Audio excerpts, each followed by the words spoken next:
It's good, Fee. What's up, Upon? Who the fuck is Upon Fee? That sounds like the most violent shit in the middle of the night.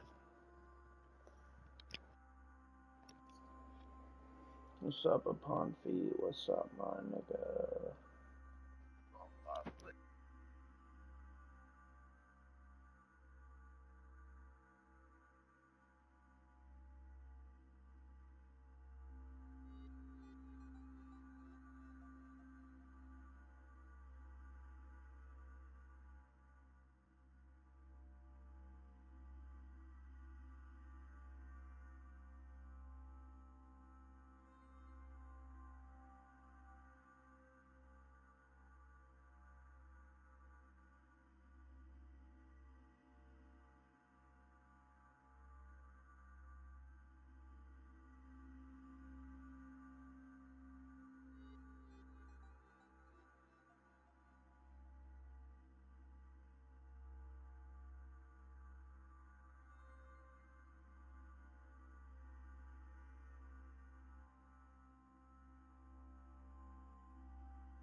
Not seen you in Michael's stream for a while, not watching anymore? Nah, I ain't watching. I ain't watching him anymore, bro.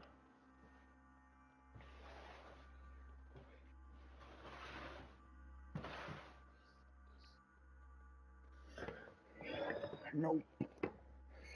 Gave up on him, bro.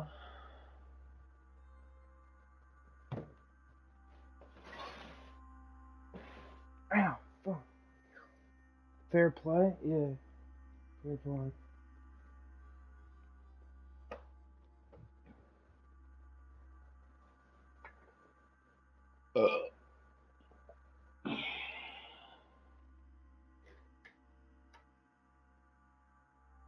People say I'm pussy, but you are what you eat. Oh, yeah. I'm gonna be saying that all day.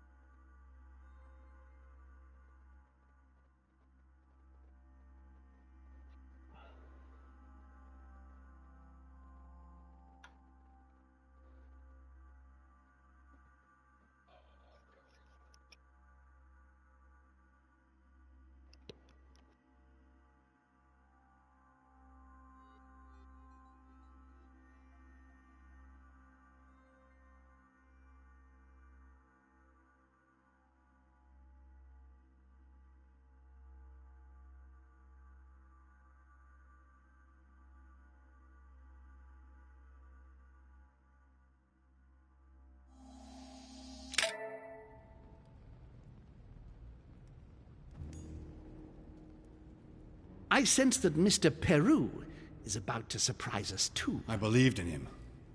I followed him to the best of my ability. I championed his ideas, defended his decisions, and then, without even realizing it, I became lost. Now that I've told you everything, you want to take my place, do you? No. I am Emily. You are wasting your time. Louis knows very well how to tell us apart. Someone had the bang coming from the Duchess's room, and she isn't answering. Louis, you really must learn to conceal your weaknesses better, if you don't want your foes to use them against you. Our desire is to steer the destiny of our respective countries for the good of all, and to no longer suffer the random hazards of history. It is the natural order of things, Monsieur de Richet. There have always been men who govern other men. That is simply the way it is. History forgets them with a disconcerting facility. No one speaks about them, and yet they whisper in the ears of kings and presidents.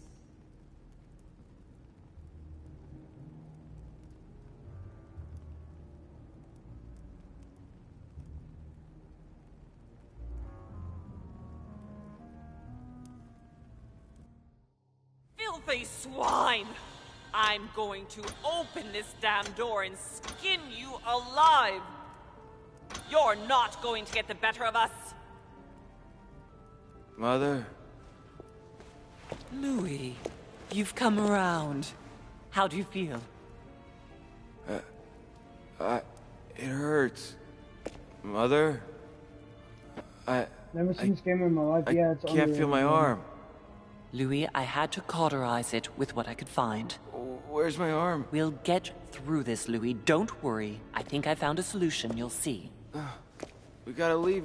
No, don't put your arm in there. Louis, we can't leave without it. It's our last chance. I need to see this through to the end. I must do it.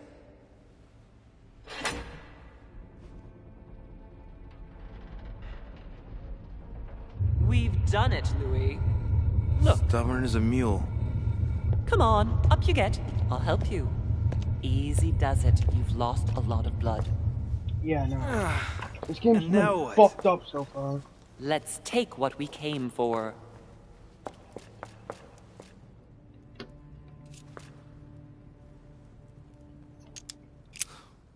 Wait. I've gotta know what I did wrong. That is one fearsome mechanism. In fact, if I hadn't watched you beforehand, I would never have found the right combination. Tell me, where did I go wrong? Well, how did you manage to crack the puzzle? Then I had to link the crown of thorns to the date of the crucifixion, according to the exegesis. But I failed to understand the first time. With that theme in mind, I chose 26M, which represents the 26th of March. To conclude, I had to use the armillary sphere to find the moon corresponding to the day of the crucifixion, which turned out to be in the first quarter. All that was left to do was to link all those elements on the same axis.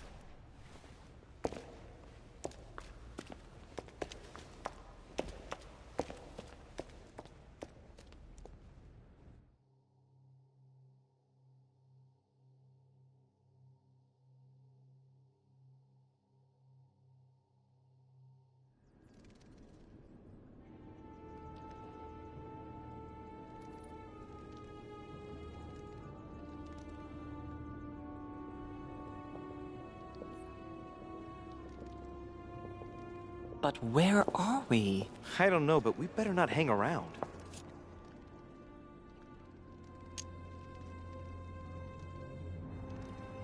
Be careful, Mother. As if me saying that will make any difference. Knowing Mortimer, I wouldn't be surprised if he rigged his crypt with traps. So you think the door is not enough? Do you want to wager your other hand? You've got a point there. We have to find that weapon.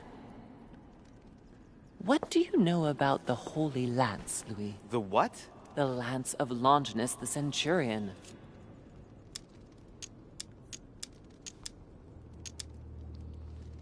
Oh, that? That's what we come to find? The lance that a centurion stuck in the side of Christ at his crucifixion? That's it. Seriously? You don't really believe that fable, do you? Every fable is founded on true events. I'm not saying that everything adds up, but imagine if it really did exist. Very well. Now what? Well, now you know what you need to find. Pardon? I have to get to the wharf to prepare our departure. Let's get off this cursed island as quickly as we can. We shall come back when we are ready and armed. But hang on. Louis, let's first get to safety. We shall come back when we have the upper hand. Fear not. You take care of getting the lance. It's imperative. I'll take care of preparing our departure. Hang on. At least tell me everything you know about this lance. But I have never seen it. There's nothing else I can say, Louis. Well, you can always go snooping around Mortimer's study. I remember seeing paintings of Longinus there. Hang on a second. What's the matter? Why did you shoot Emily's sister? Do you really think now is the right time for this?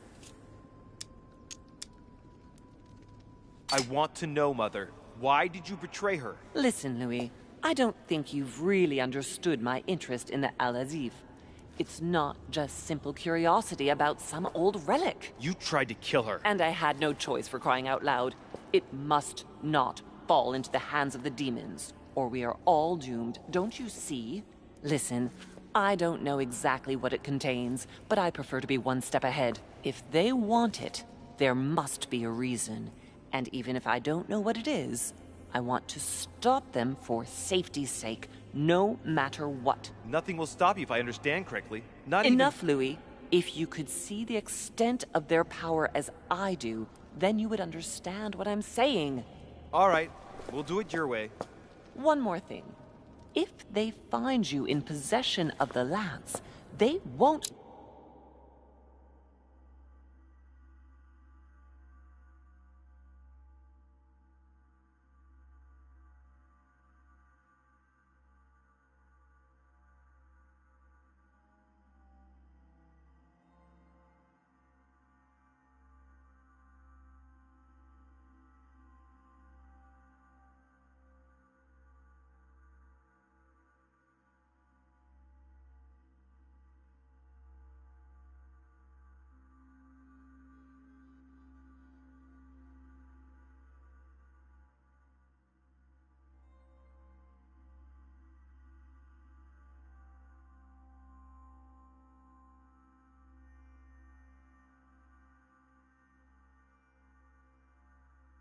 You get away with it. Choose only one and hide it under your jacket so you don't get caught with it. Then run and meet me on the wharf. And if I get caught? If they catch you in possession of the lance, we're all doomed. Do you understand? Perfectly. Good. And go talk to Piaggi. He's the one who probably knows the most about this.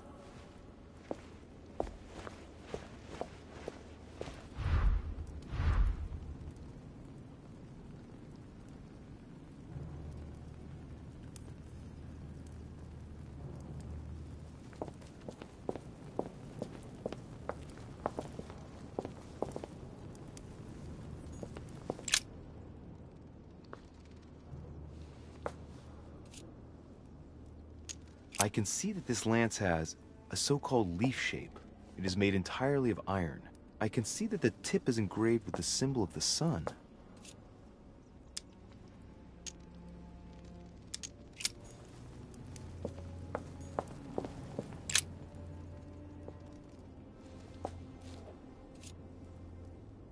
I can see that this lance has the characteristic shape of a spear. It is made of iron, and its tip is engraved with a cross.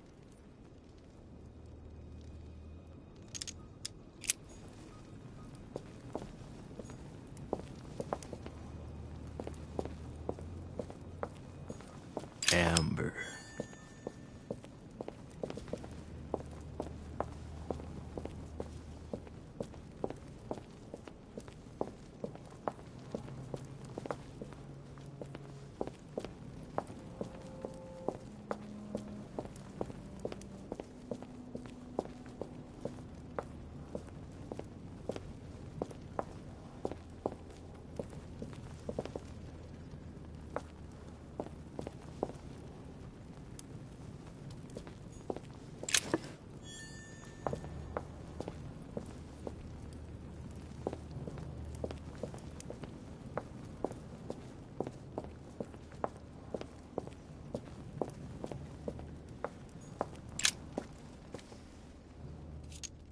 Well, here we can see this lance has a leaf shape, is gold rimmed, and a fish is engraved on the tip.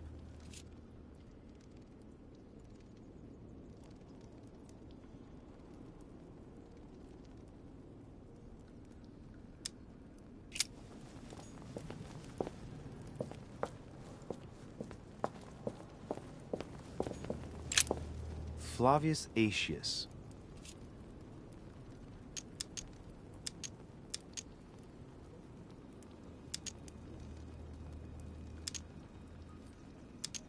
Flavius Aetius, the one they call the last of the Romans. He was assassinated by his own emperor, who was jealous of all his victories. But how did he end up here?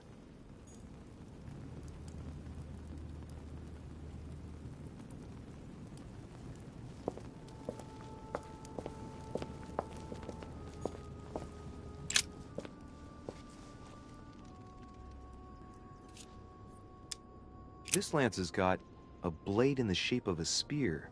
Its blade is in iron or steel, I think. I can make out a rising sun engraved on the tip.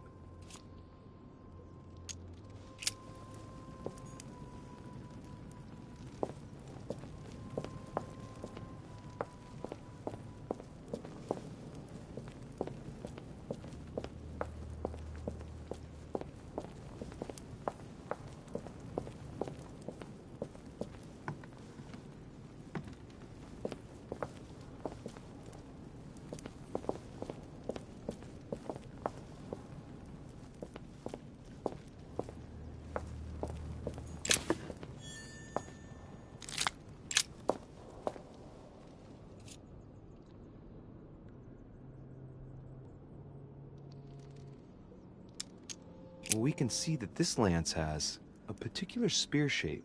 It is coated in gold. You can distinguish the symbol of the fish engraved on the tip, barely noticeable.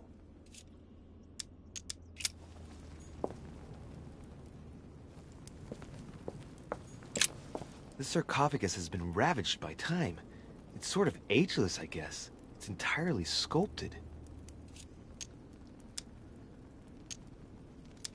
Is this the tomb of a king? Judging by all the sculpted symbols of power, this is really ancient. The inscriptions are all eroded.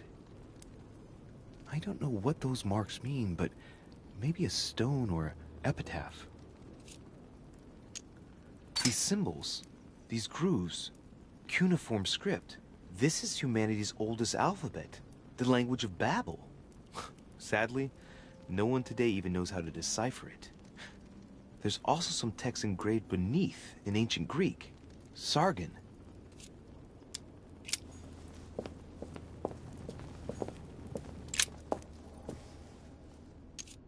There are several spearheads.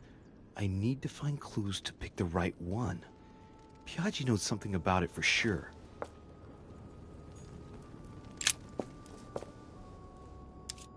There are several spearheads.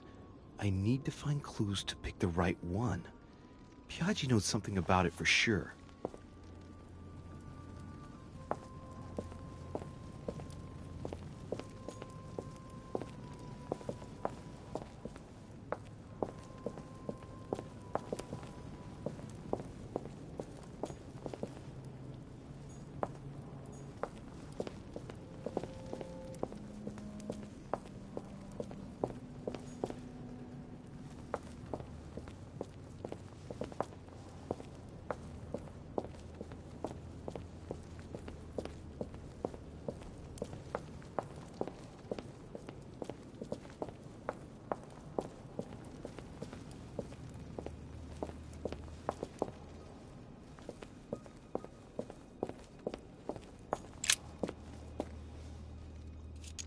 We can see that this lance has a leaf shape, and, well, it's in gold.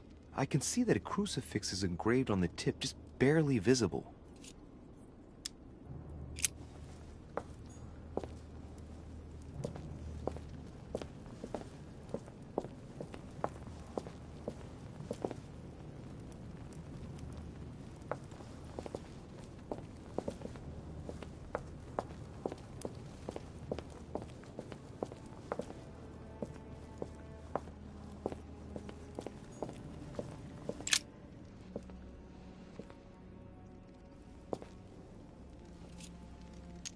Let's take a look at this lance here. It has a very special leaf shape. It is copper rimmed, and I can see a fish symbol engraved on the tip.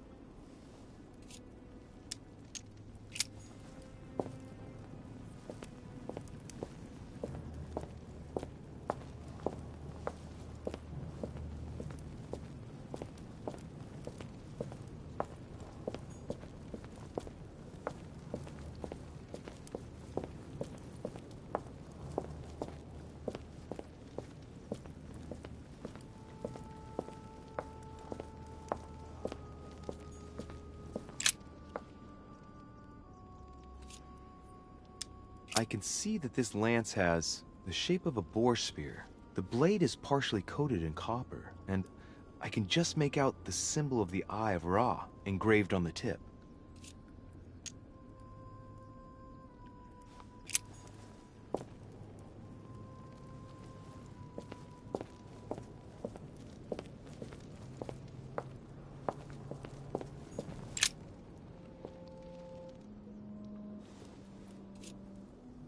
I can see this lance has a spear shape, it is copper rimmed, and it has been engraved with the symbol of the Christian fish on the tip.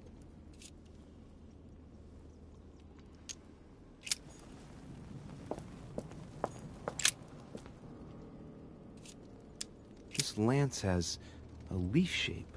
It is copper rimmed. The symbol of the Christian fish is engraved on the tip.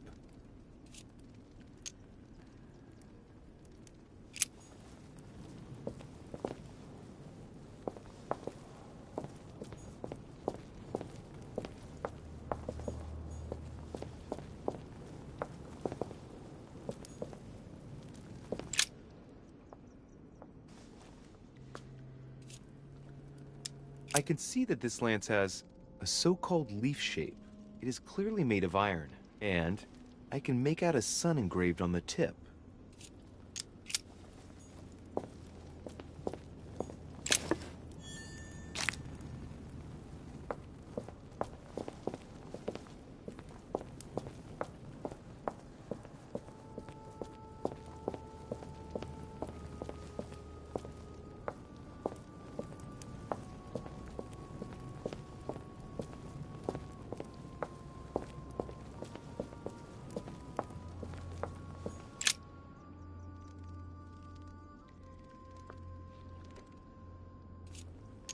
What about this lance? It's got a spear shape, and the blade is partly made of copper.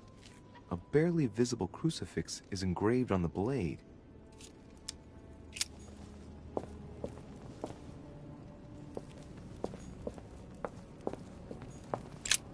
The sarcophagus of Lord Mortimer. Let's see what we can find here.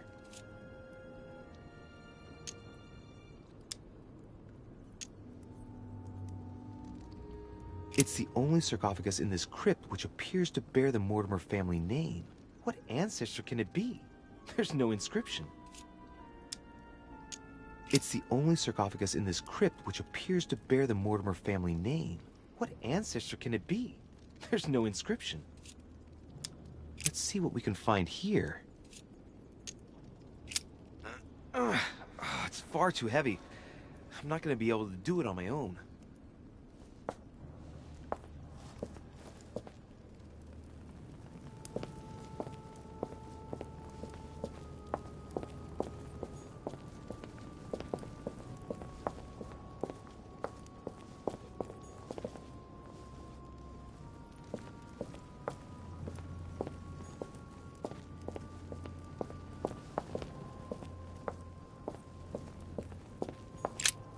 The sarcophagus of Lord Mortimer. Let's see what we can find here.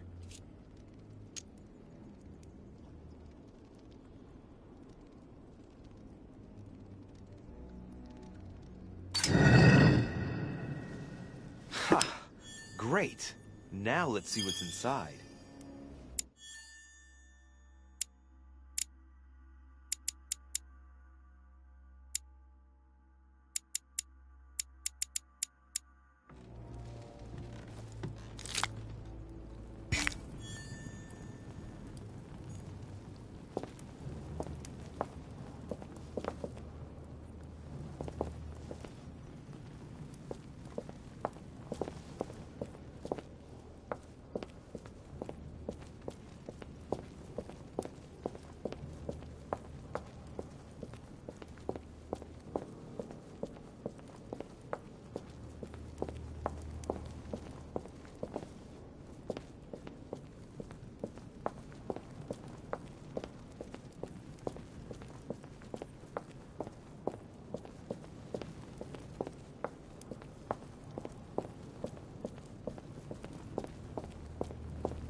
The sarcophagus has been ravaged by time.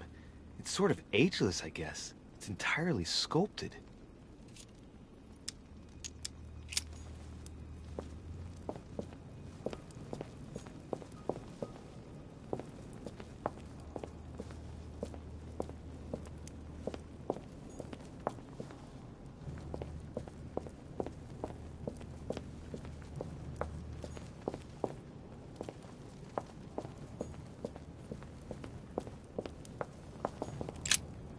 Flavius Aetius.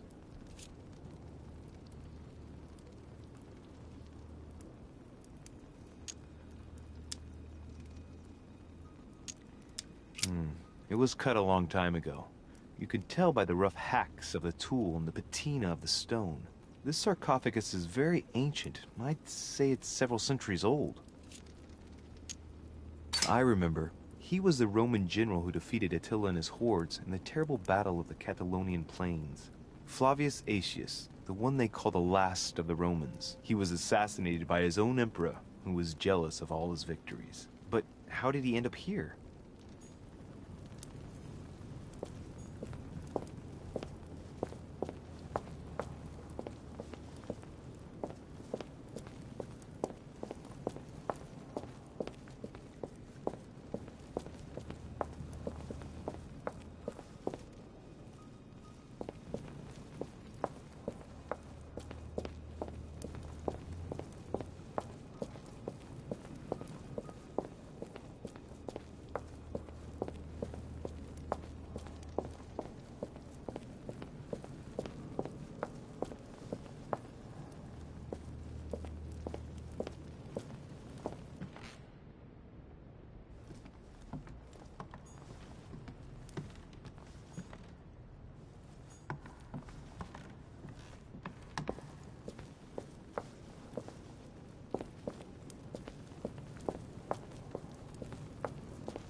This sarcophagus is engraved with the name of Clemens III.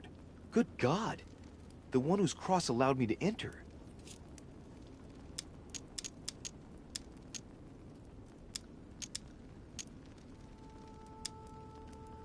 Clemens III. Clément III in French.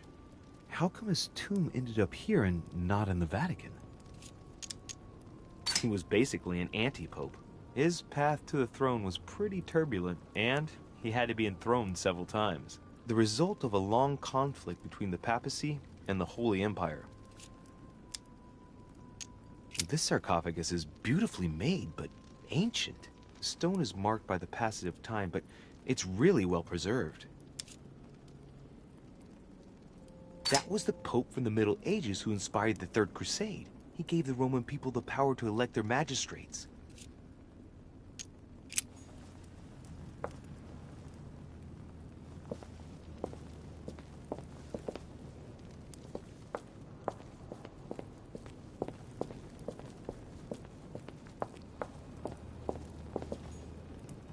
This one has no name.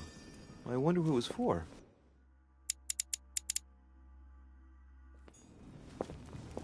This one has no name. I wonder who it was for.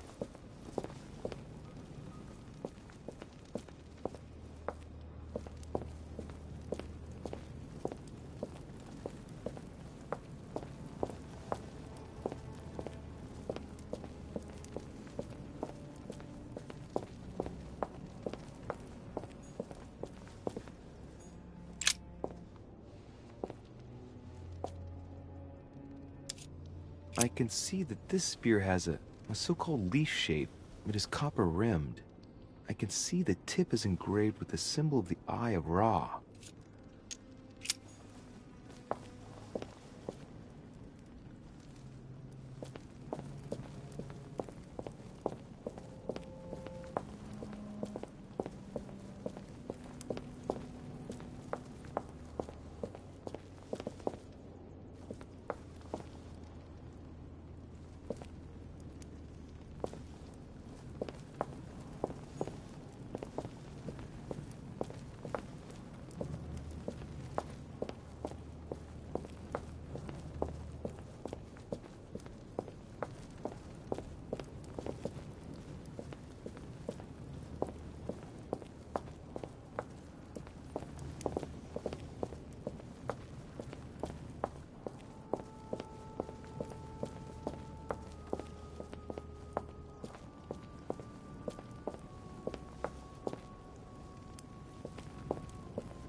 The Bible must mean the lance which finally took the life of Christ.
golden elixir.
Celia.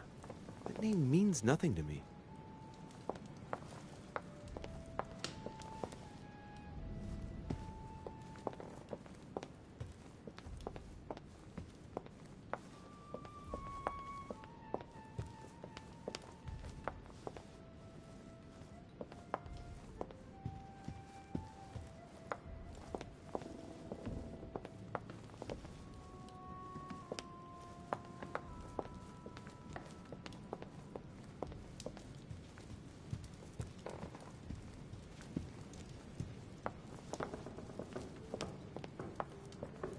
Allegory regarding the decoration of the rights of men. That's the least you could say.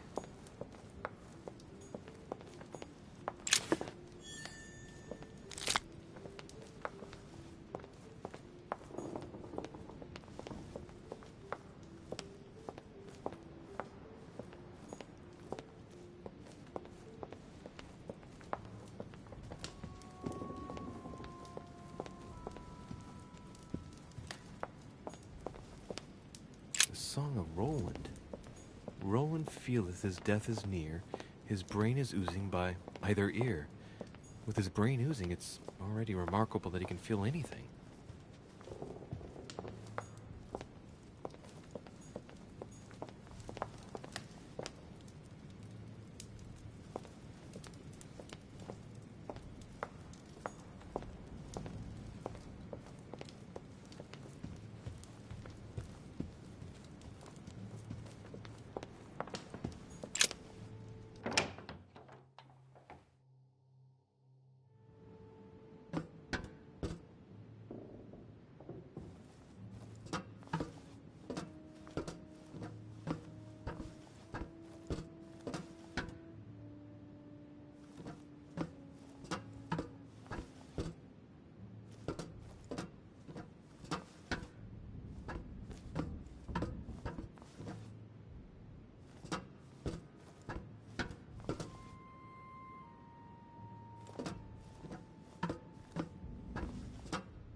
Romney painted Lady Hamilton as Circe.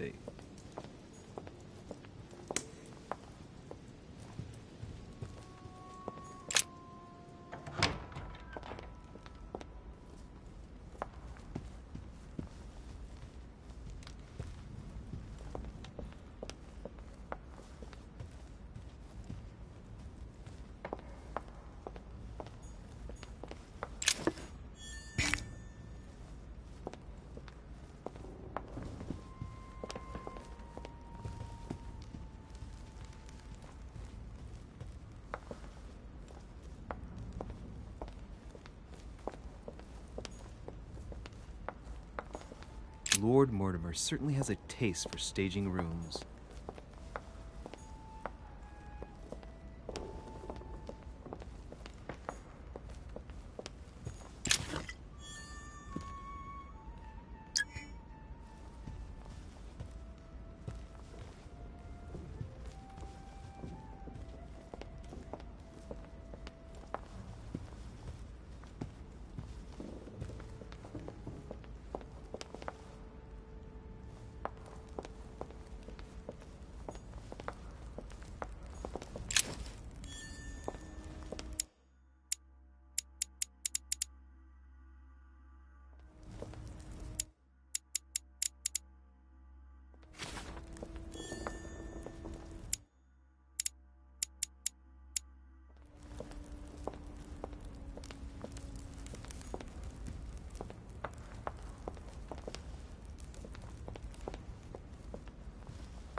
Good evening, Mr. President. Good evening.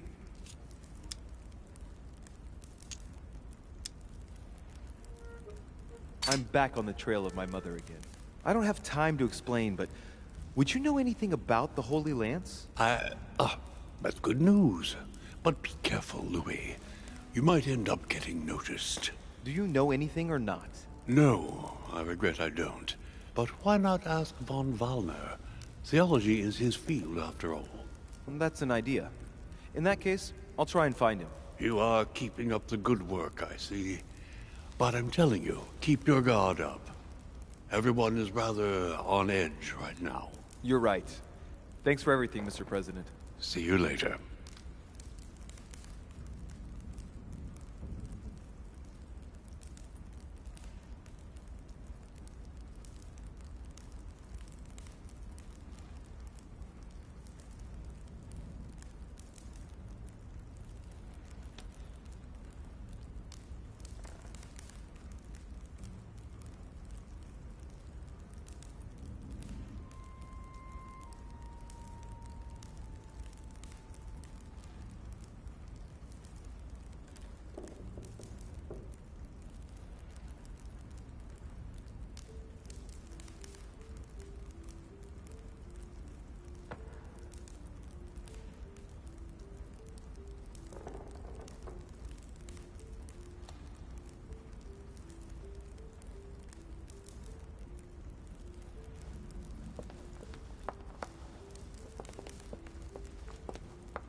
What can I do for you, sir? I am at your service, day and night, sir.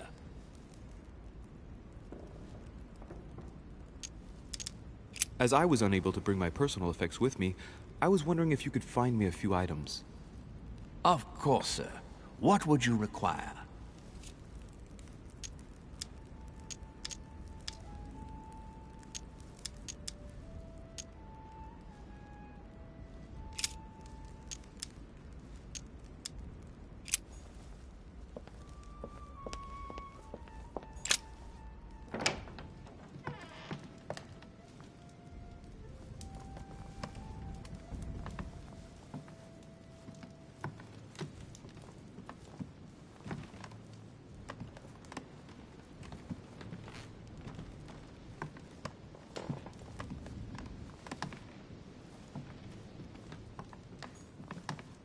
Chronicles of the Amber Princes. As I recall, Dorkin was my favorite character.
Devil's Thorn. I'll keep it.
Atrus, the Miller brothers.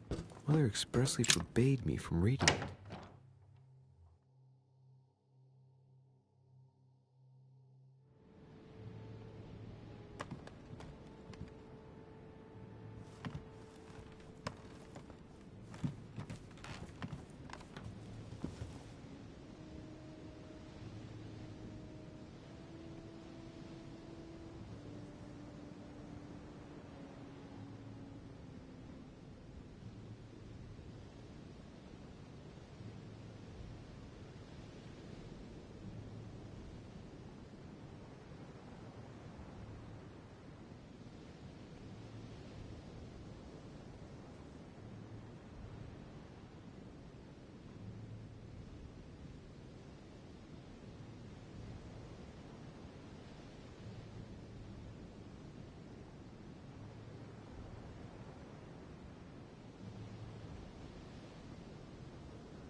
Monsieur Napoléon Bonaparte.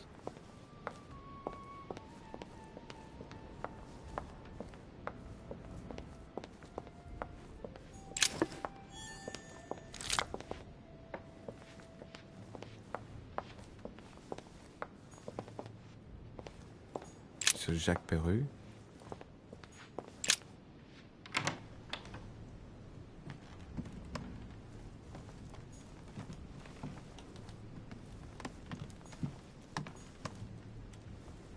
Dear Monsieur... All right. I've retrieved everything.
amber crystals.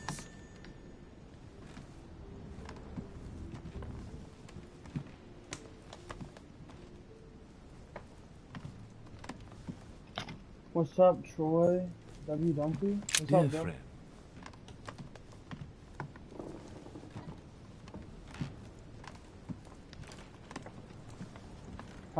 How are you doing, Troy?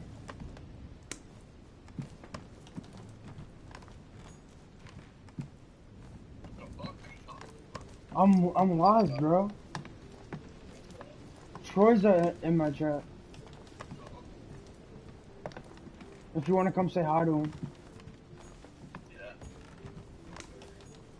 Bury him? What the fuck's that mean? As long as I stay at work, unfortunately.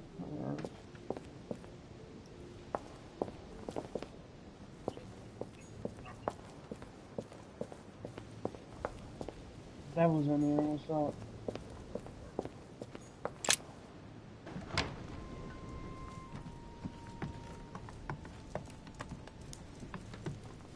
Troy's a mod in here, right? Yeah. Alright, good. Dang, bro, long work days always are in here.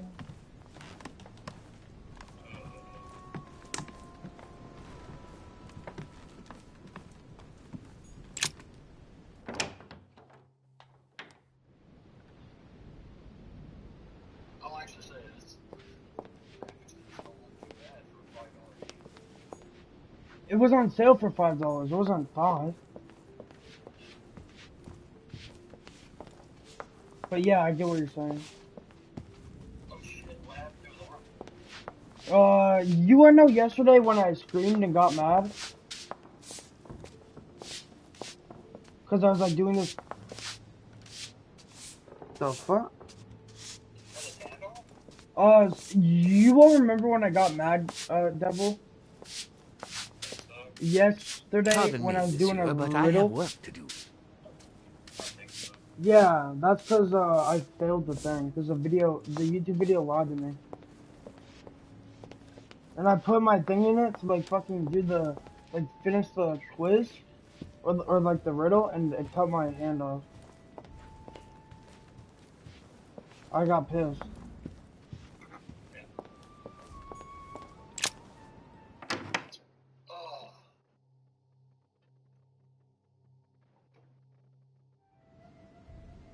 Where'd Troy go? He's still watching. He's probably doing something. He always watches when he's at work. Always. Let's see if there's anything else in here. Dante's Paradise. Raise your head and be reassured, for what comes up here from the mortal world must ripen in our rays.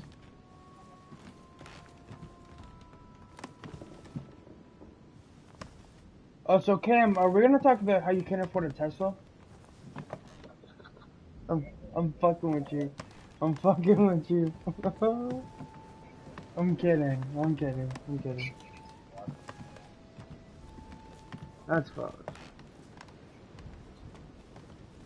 Yeah, that's facts, law. Troy, I responded to you, Devil. Get your ass back in here and like this stream. Monsieur Johann van Vulner. Alright, this is where I need to go. Let's see. It seems like he isn't here. Where the fuck is he?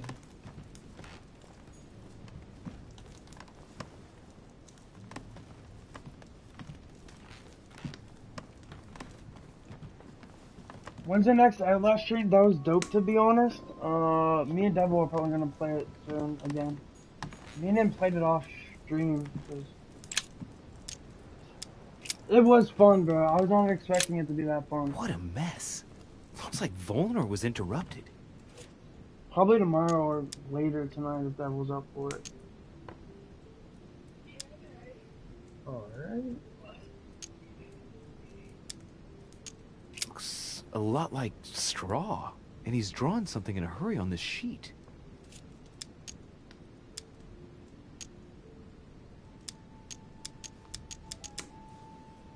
Hell yeah, I need to eventually play them all. I never got into them. I can't read that all. I can't read his messenger, bro. PlayStation like fucking... Oh, for some reason.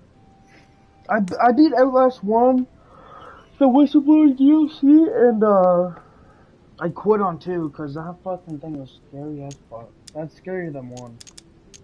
Straw on his desk. As if to protect something I couldn't do fragile. 2, bro. Yes. It was too scary. Like, Someone just must like have going through packed the something fucking away fields here. all the time. Like, you're getting chased constantly. There's no breaks. I get the feeling that I've it's seen that somewhere annoying before. and scary. It's too much.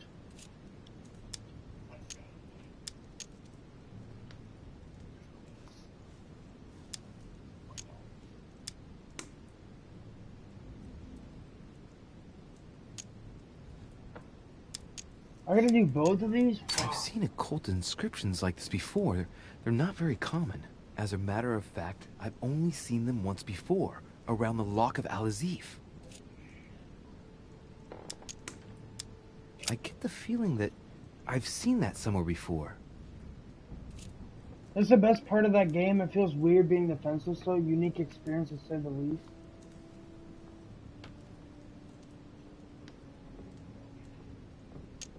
Yeah, like you should be able to at least fight back and Outlast 2. Like you can't fight back. I mean, you're getting chased constantly and can't fucking fight back at all. It's annoying. Like you get like a 10-minute break and then you're getting chased again by someone. It's fucking annoying as fuck.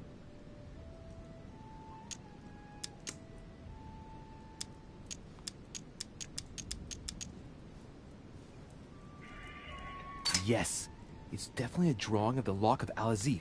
Volner must have kept a copy.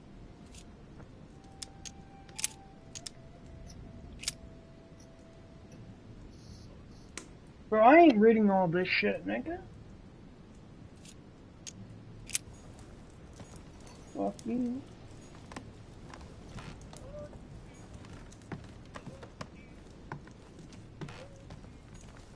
A chemistry set. That's not surprising coming from von Volner. Head person. No, who's the head fucking...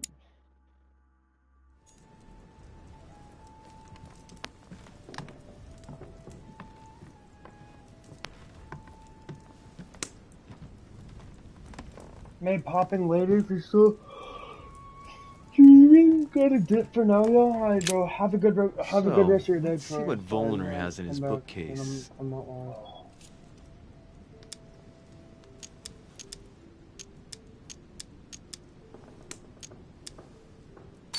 Not surprising. Most of these works are in German, and one in Latin. Longini militis fabulum. Ah, what have we here? It looks like a kind What's of biography 07 mean? on Longinus the Centurion. Truly, Volner has done everything he can to get information about that lance. I'd better keep this one, though. Damn, that's all I need. Maybe he knows something about the lance. What happened? You've lost. Ah, how horrible. Your hand. It's an accident. To tell you the truth, An accident? Are you joking? You have lost your hand, Louis. We've got to do something. It's been done. I've been given treatment, rest assured. I admit that I didn't truly realize the consequences of my recklessness. So, just stay calm. Yes, of course. But, Louis, it's your hand. I know. Please, look, there's nothing I can do about it. I know, I made a mistake, but it's too late now. It was an accident. I only wanted to inspect the place to find my mother and, well, I fell into a trap. The result is appalling, I grant you that, but at least I can guarantee that we're all perfectly safe here on this island. And you joke about it? Am I dreaming? No, sir, but let's be realistic. So many world leaders brought together in one place, and there are no safeguards? The error in...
It stems from my recklessness.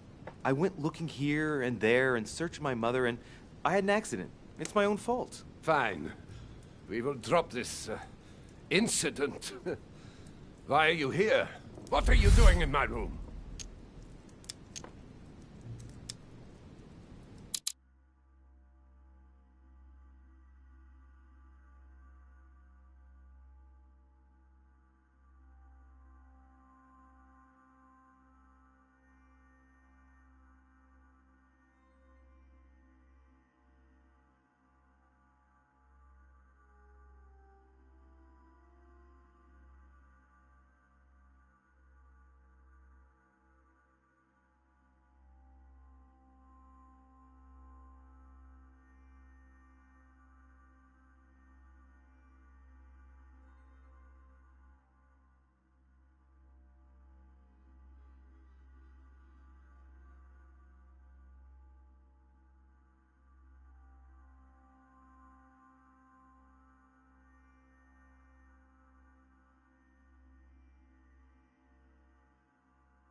Well, sir, I see you have some captivating books, and you seem to be rather interested.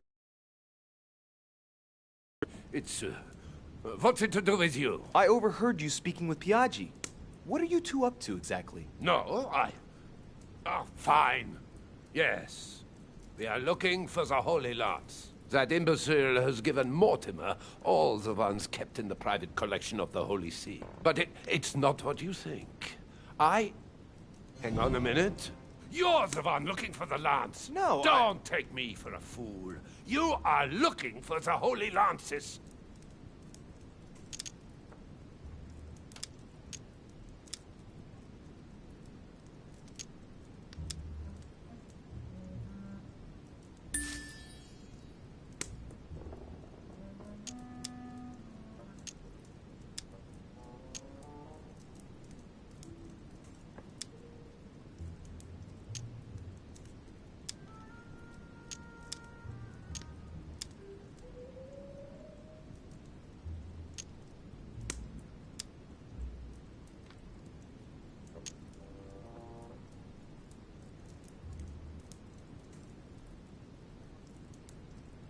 What's the matter? You seem completely panicked at the idea I might be interested in this relic. No, that's not true.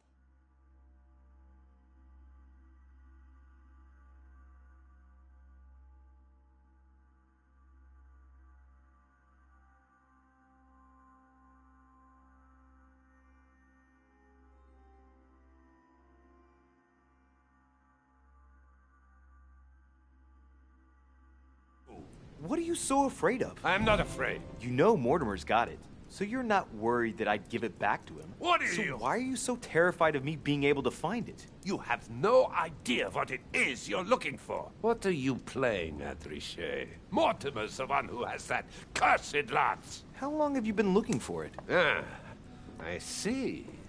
You want it, and so you plan to steal it from Mortimer. For a long time. Isn't that right? Why, you little swine! You're planning to give it to Sir Gregory. You're looking to double-cross me, and Piaggi too. What on earth is he talking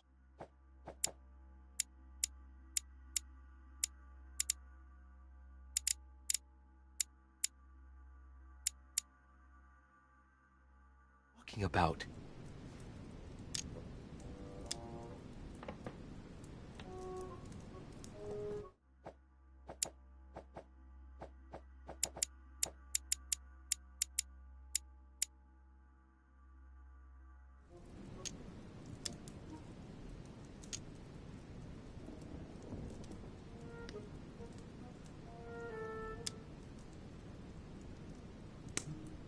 Mr. Von Wollner, would you be so kind as to calm yourself down, please? All I'm trying to do is make amends for His Eminence's errors. Sir Gregory should surround himself with better people if you want my opinion, but Piaggi is a friend of my mother's. What?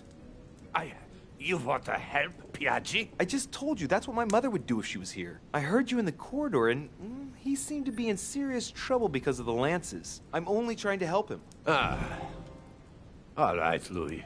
I thought you were trying to manipulate me. But please, excuse me.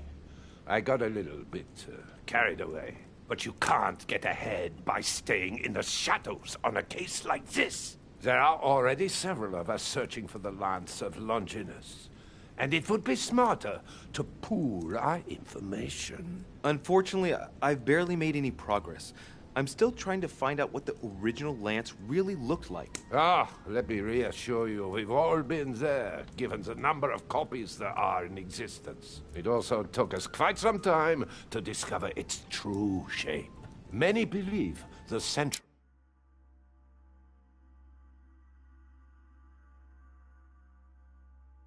part of the head of the lance to be covered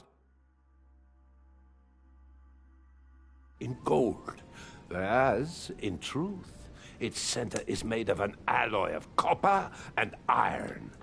That does make sense. In those times, a centurion wouldn't have any chance of possessing a lance made of gold. That is the perversion of Christian idolatry. A copper lance could not have been noble enough to pierce the side of Christ. Anyway, thank you, sir. You're welcome, Louis. Keep me posted as to your research. We're bound to end up recovering it. I'm counting on it. See you later.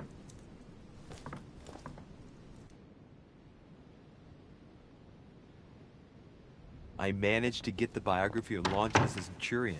Let's see what it can teach me. An interesting passage here tells me that the lance is engraved with the symbol of the first Christians, the fish.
President George Washington.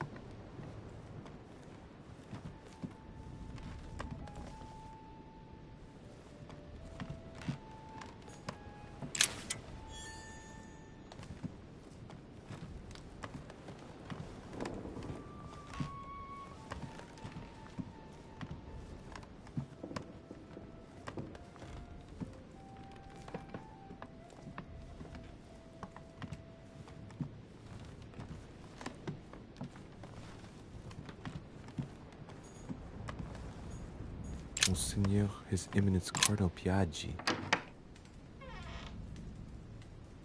Cardinal's not in his room. I bet he went back to stuffing himself. Carmelite water will give me a little reprieve.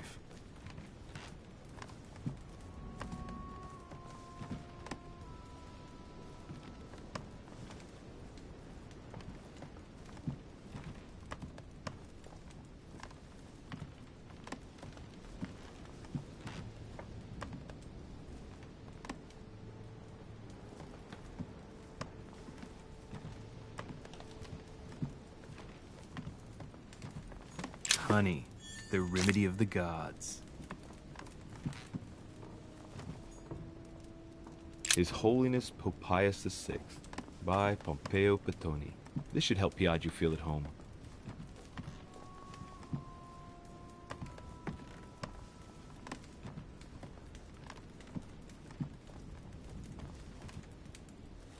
Torquemada, quite the contrast. Wow, the fanatical priest who created the Inquisition sends shivers down the spine.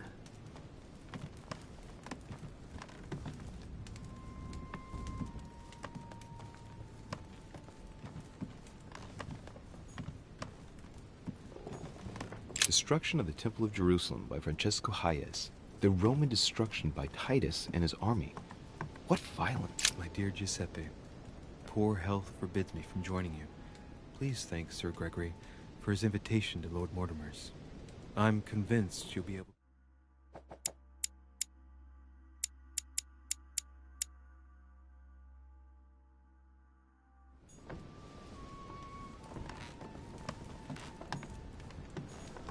Satan summoning his legions. This is rather surprising for the decoration of a cardinal's room.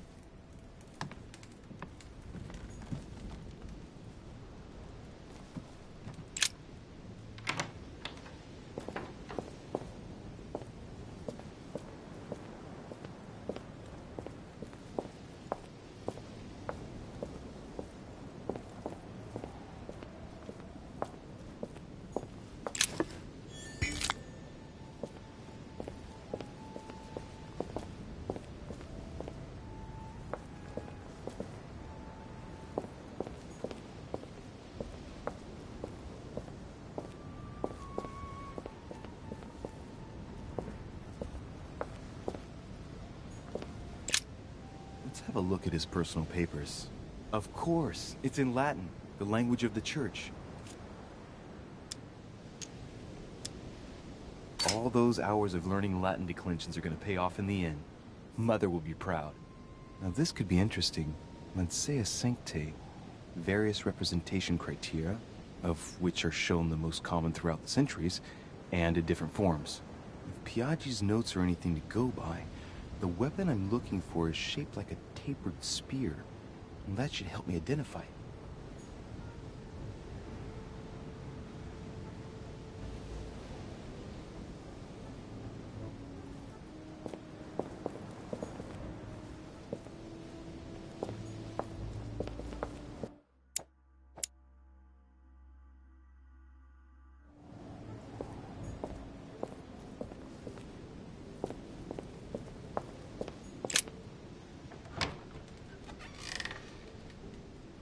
Cardinal's not in his room.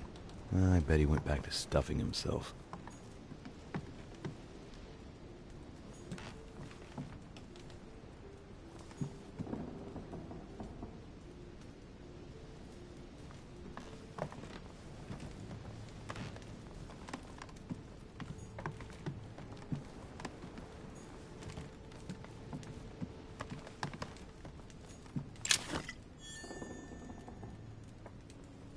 Venus and Cupid with a Satyr by Correggio. Innocence, indiscretion, and lechery. Giuseppe must love that. Love Triumphant by Caravaggio. Now there's someone for whom the sex of angels is no mystery. Amber crystals. The Rape of the Daughters of Leucippus by Rubens. Surprising choice for His Eminence Piaggi. The Lying Girl by Boucher. Here's a painting of mischievous eroticism. I wonder what Piaggi must think of this.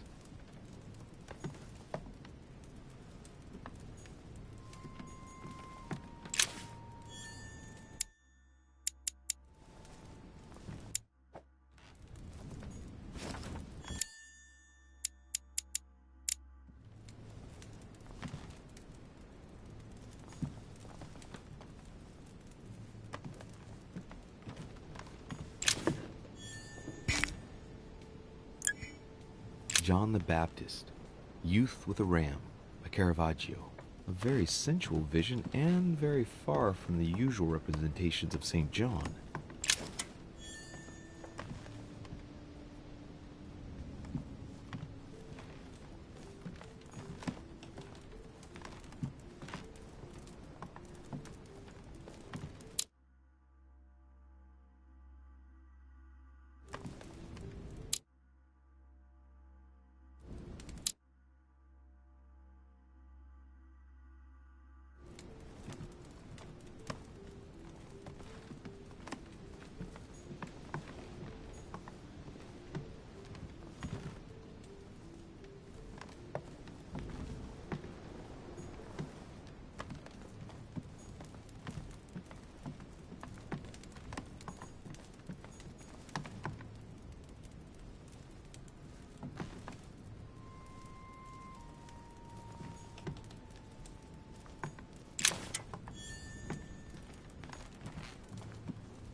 Destruction of the Temple of Jerusalem by Francesco Hayez.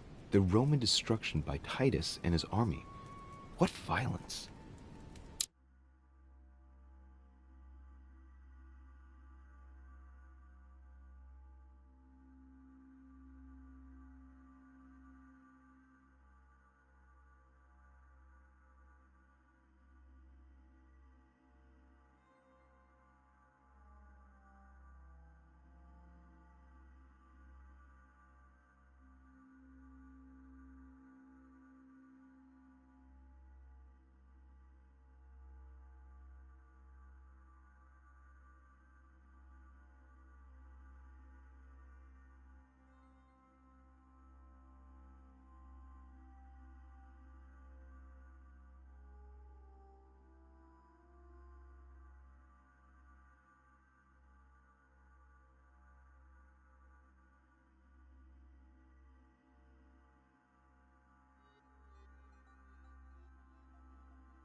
Inferno by Dante. Abandon hope, all ye who enter here. Lovely lectures Mortimer's giving to his guests. Very jolly.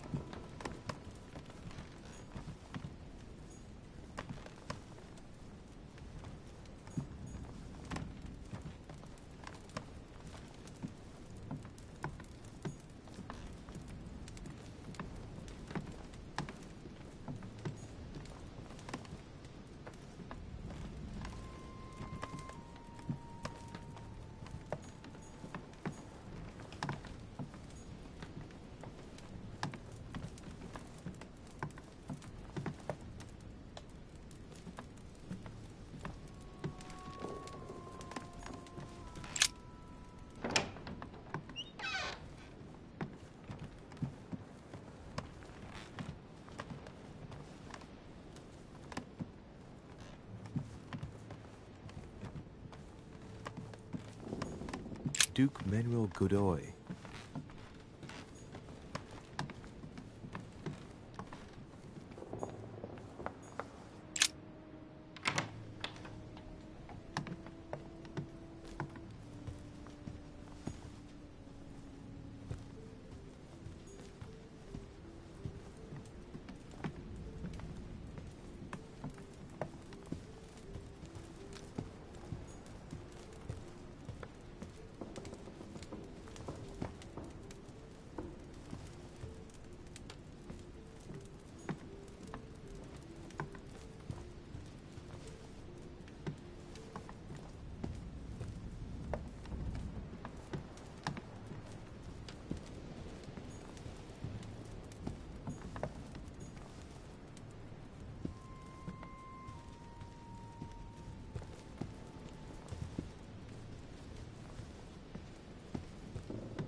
Duke Manuel Godoy.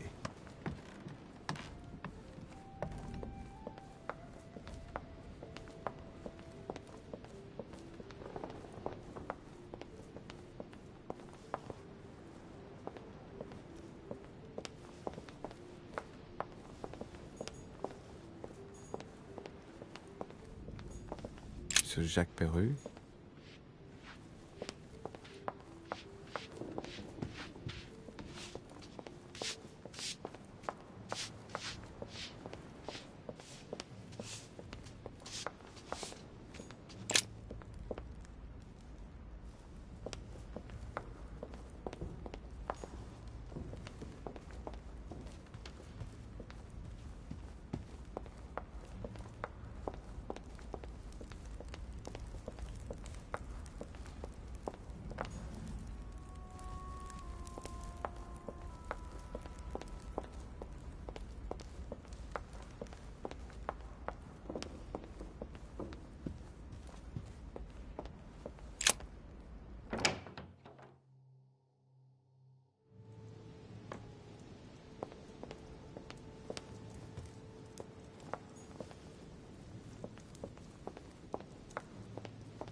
Your Eminence, would you have a moment to spare? Not now, Louis.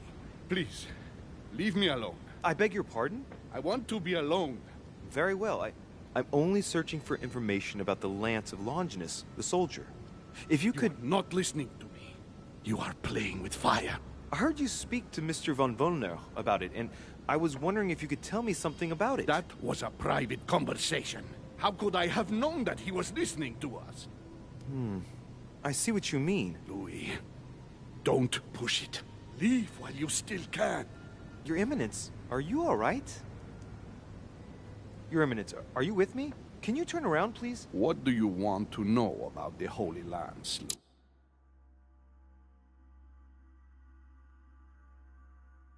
Your Eminence, turn around. This is the weapon used by a Roman centurion on the very day Christ was nailed to the cross. Look at me. Longinus thrust his lance in the right side of Jesus. Please.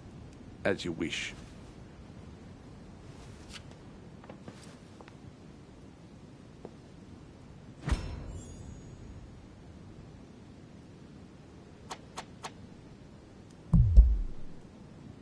So, you are looking for the Holy Lance of Longinus, are you?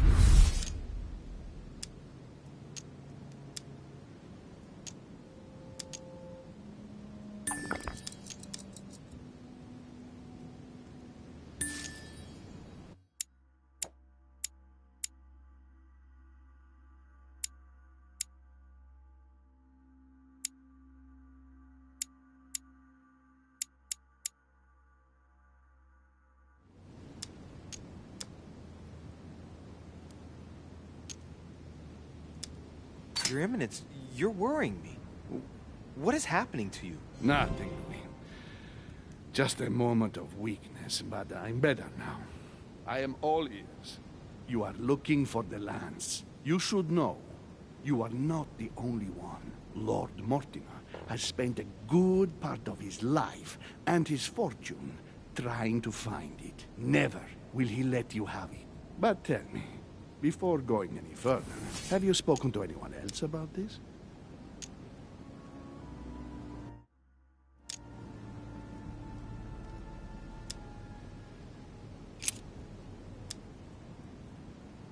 Well, I spoke to Mr. von Wollner about it. Why? Because you are endangering all those who know anything about this lance, Louis. Anyone else?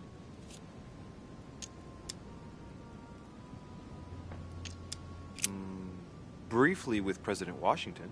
What does he know exactly? Absolutely nothing. He advised me to speak to Mr. von Wollner. Very well. Is that all?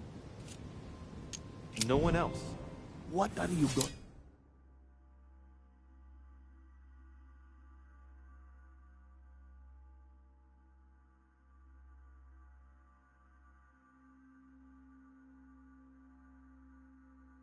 to use the lance for, exactly?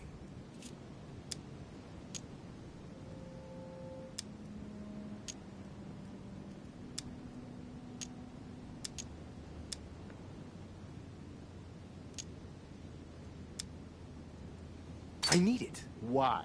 You won't understand. Try me, Louis.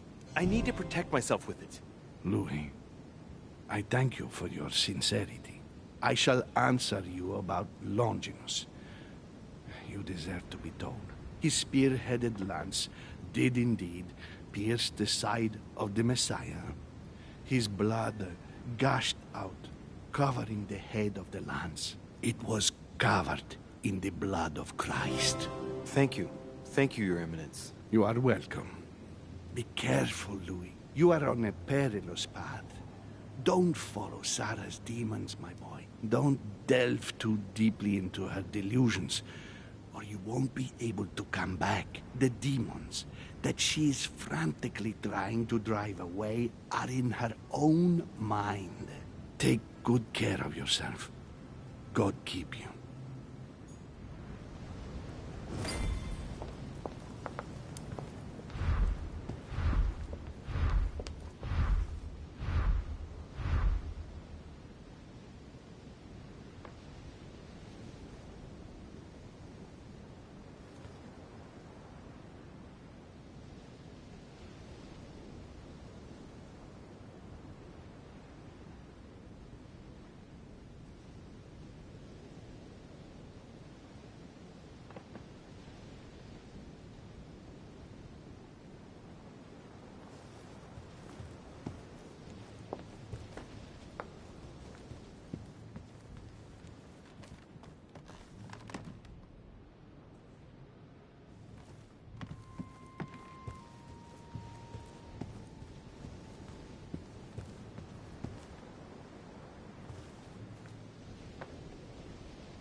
Good evening, Mr. President. Good evening. Hard to kill time on this island. Nothing ever happens. Gets a bit boring, don't you think? Are you joking, my friend? I'm sure you're just being ironic. Yes and no. It's true that the manor is full of books and works of art. Unfortunately, the subjects are restricted to Lord Mortimer's specific tastes. The Crusades, religion... Yes, that's true. By the way, have you noticed the representations of the Holy Lance he's got all over the place? No. It was the last thing in my mind, to be honest. Oh, well that's a pity. I would have enjoyed chatting about it, as I would have done with my mother. See you later.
St. Longinus.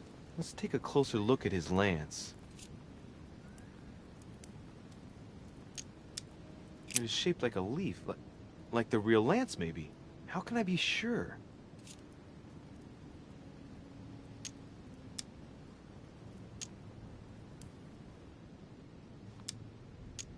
No, this is too easy. Mortimer's trying to throw me off the track again. It seems too visible to be true. Impossible not to see the statue on first glance, given its size.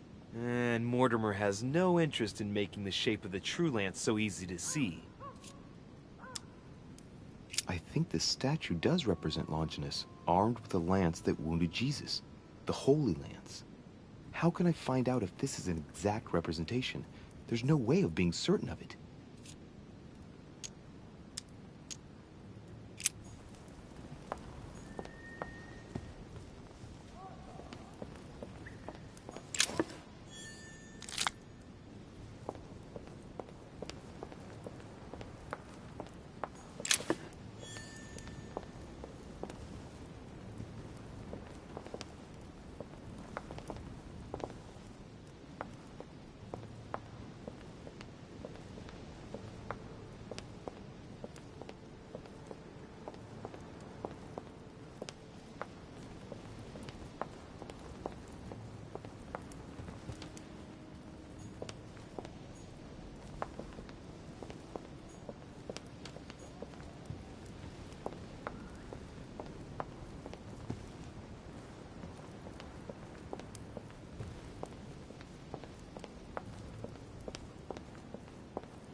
Longinus is holding the Holy Lance in his left hand, and I'll bet he's holding the sponge soaked in holy blood in the other hand. Yes! Here we can see that the Holy Lance is represented in the shape of a spear.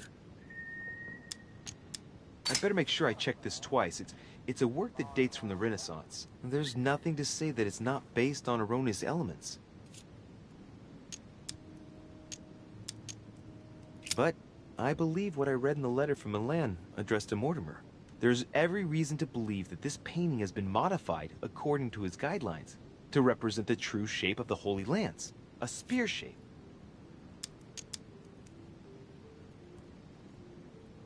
this work is an order from Lord Mortimer. All the details have been conceived with a specific goal in mind. Upon closer examination, you can see that even the style clashes.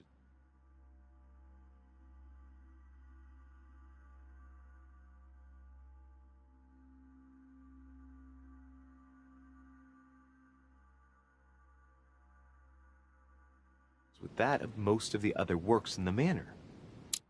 No, if Mortimer has taken special care as the conception and the exhibition of this painting in his study, in the same way as for the nightmare painting, it must be of some significance. And that is indeed the true shape of the Holy Lance, a spear shape.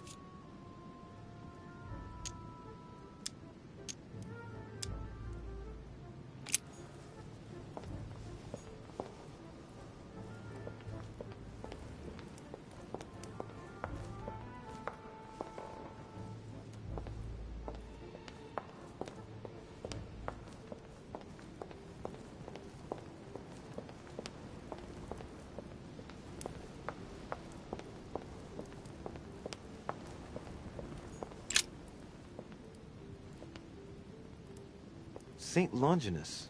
Let's take a closer look at his lance. It is shaped like a leaf, like the real lance, maybe. How can I be sure? Hey, looks like there's a symbol engraved on the tip.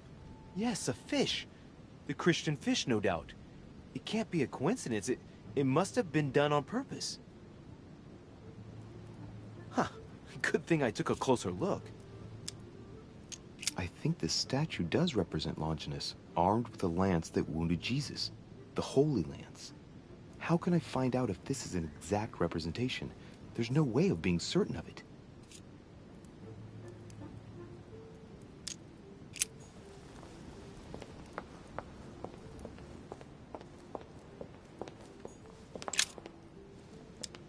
Adoration of the Shepherds with Saints Longinus and John, Giulio Romano, 1534.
Dante's Purgatory.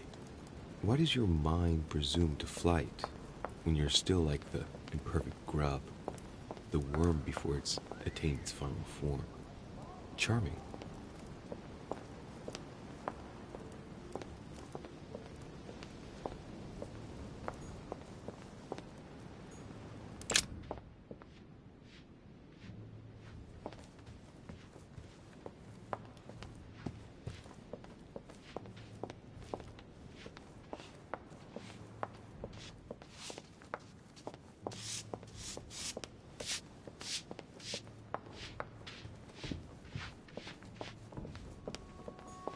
Sir Jacques Peru.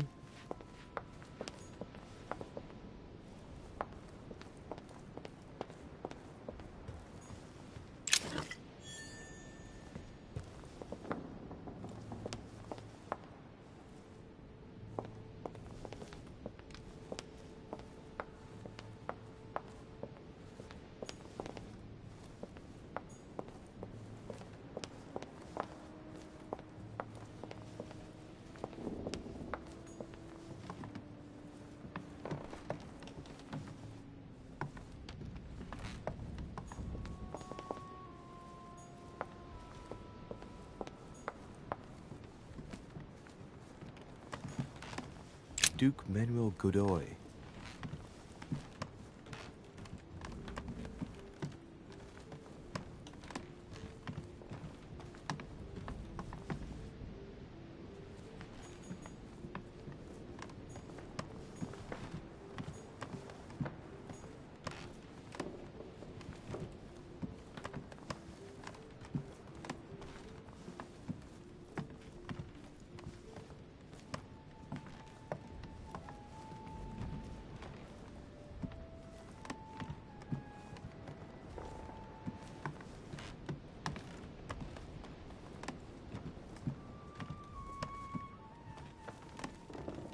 President George Washington.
The Bible must mean the lance which finally took the life of Christ.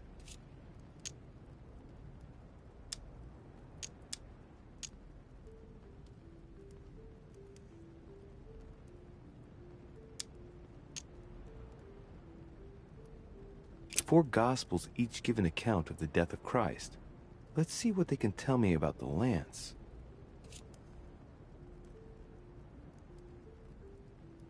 Ah, there. When they came to Jesus and saw that he was dead already, they broke not his legs, but one of the soldiers with a shimmering lance pierced his side, and forthwith there came out blood and water. And he that saw it bore witness, and his record is true, and he knoweth that he saith true, that ye might believe. A shimmering lance? What is this telling me? The medieval Hermetic traditions evoke the idea of using noble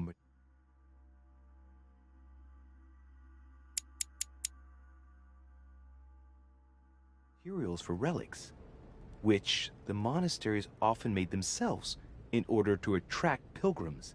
Of course, they had to inspire greatness. So here, we might think of gold, whereas a centurion could not have hoped for anything better than copper at the time. The true lance would not have been a luxurious weapon.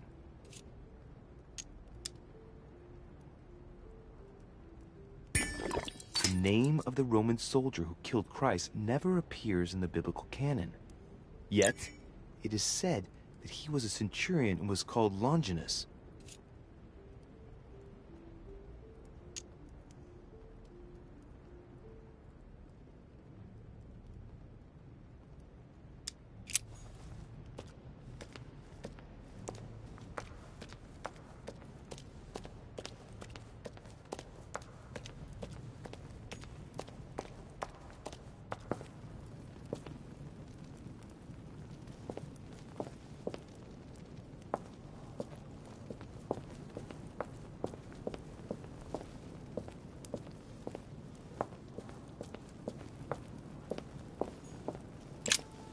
This sarcophagus is engraved with the name of Clemens III. Good God! The one whose cross allowed me to enter. This sarcophagus is beautifully made, but ancient. The stone is marked by the passage of time, but it's really well preserved.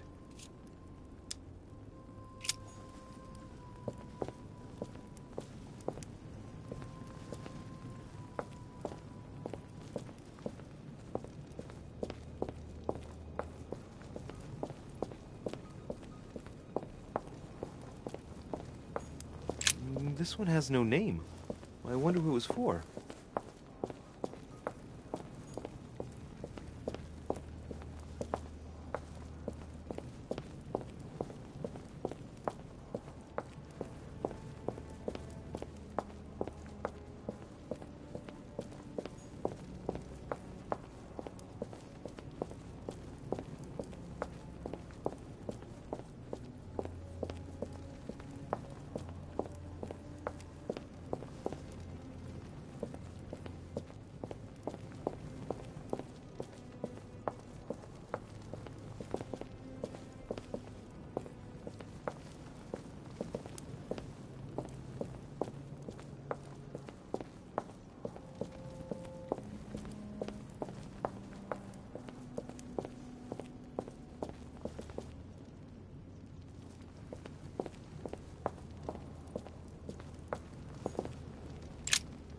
Flavius Aetius. It was cut a long time ago. You can tell by the rough hacks of the tool and the patina of the stone. This sarcophagus is very ancient. I'd say it's several centuries old.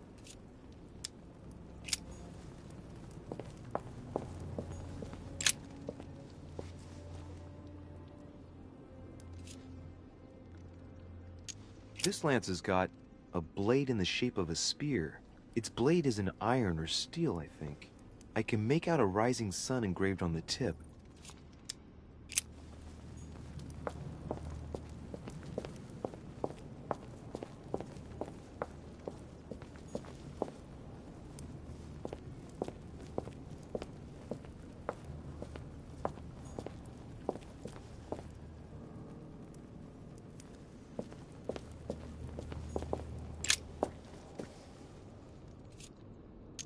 We can see that this lance has a particular spear shape. It is coated in gold. You can distinguish the symbol of the fish engraved on the tip, barely noticeable.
Let's take a look at this lance here. It has a very special leaf shape. It is copper rimmed, and I can see a fish symbol engraved on the tip.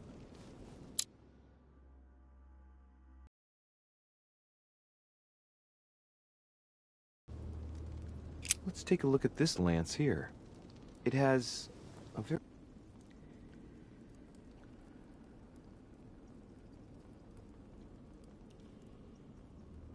I can see a fish symbol engraved on the tip.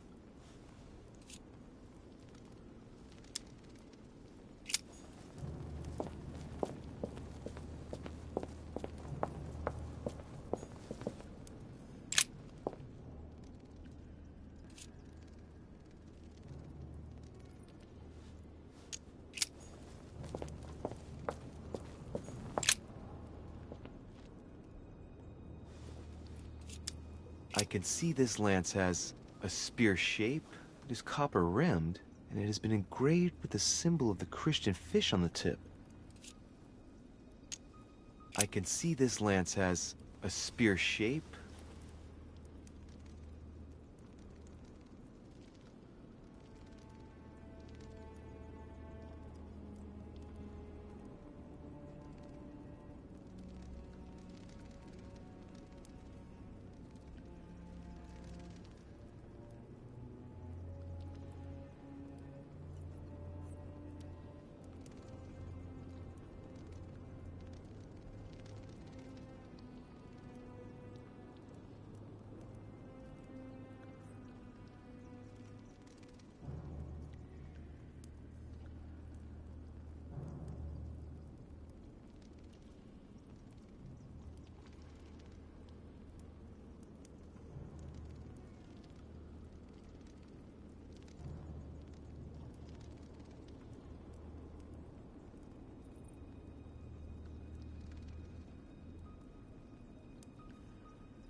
It is copper rimmed, and it has been engraved with the symbol of the Christian fish on the tip.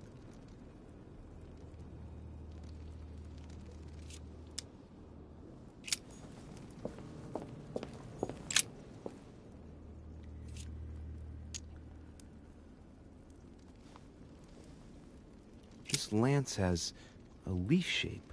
It is copper rimmed. The symbol of the Christian fish is engraved on the tip. This lance has a leaf shape.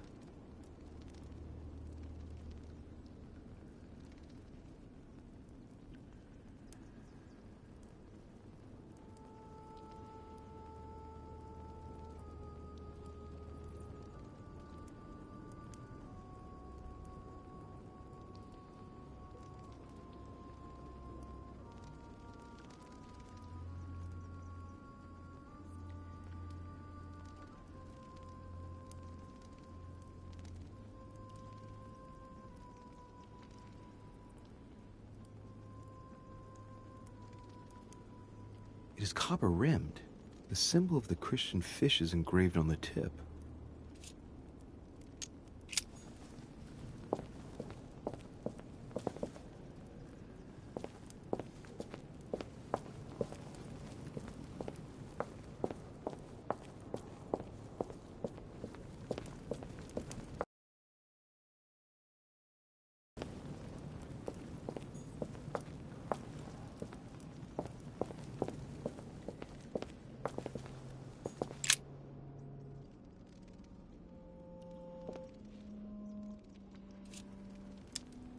What about this lance? It's got a spear shape, and the blade is partly made of copper.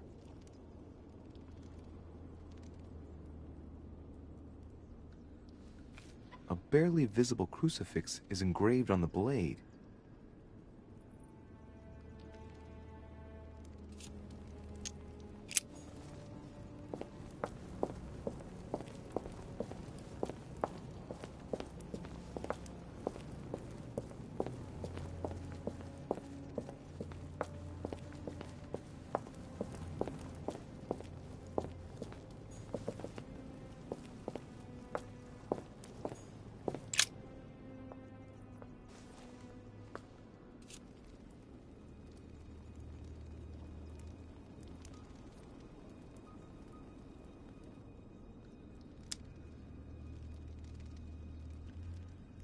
I can see that this lance has a so-called leaf shape. It is clearly made of iron, and I can make out a sun engraved on the tip.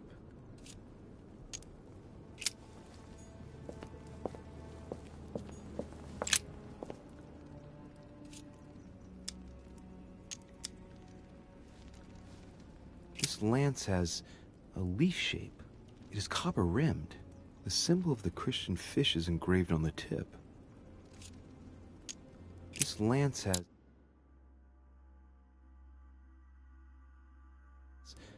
a leaf shape. It is copper-rimmed. The symbol of the Christian fish is engraved on the tip. This lance has a leaf shape.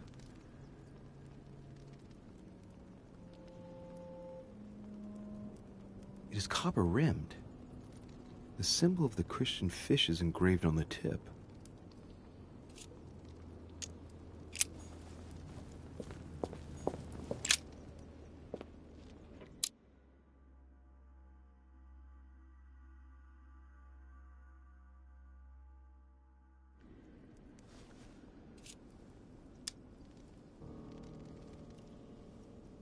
I can see this lance has a spear shape. It is copper-rimmed, and it has been engraved with the symbol of the Christian fish on the tip.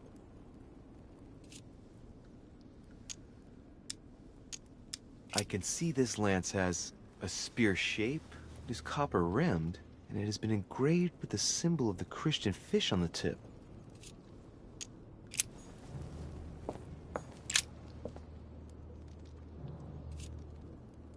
I can see that this lance has the shape of a boar spear.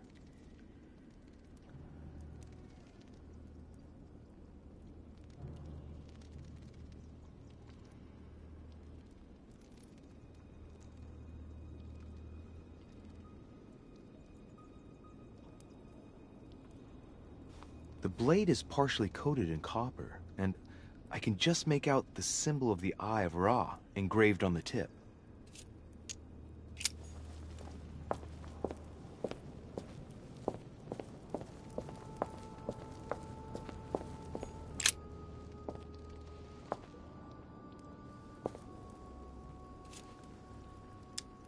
Let's take a look at this lance here. It has a very special leaf shape. It is copper-rimmed, and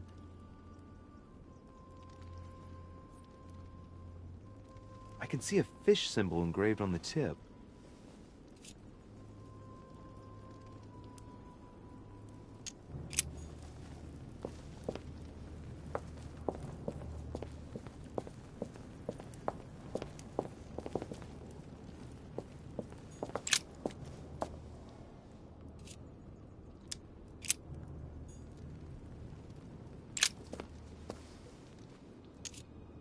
We can see that this lance has a leaf shape, and, well, it's in gold.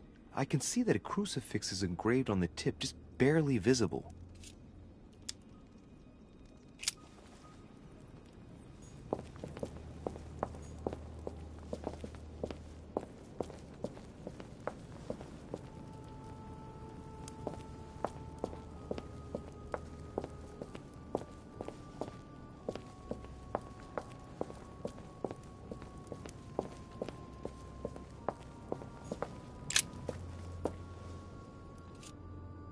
Well, here we can see this lance has a leaf shape, is gold rimmed, and a fish is engraved on the tip.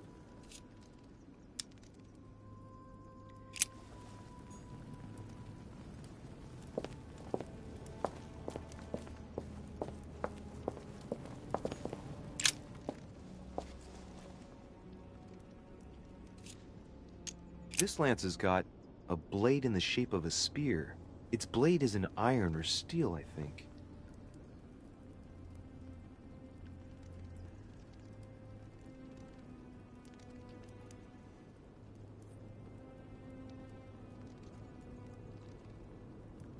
I can make out a rising sun engraved on the tip.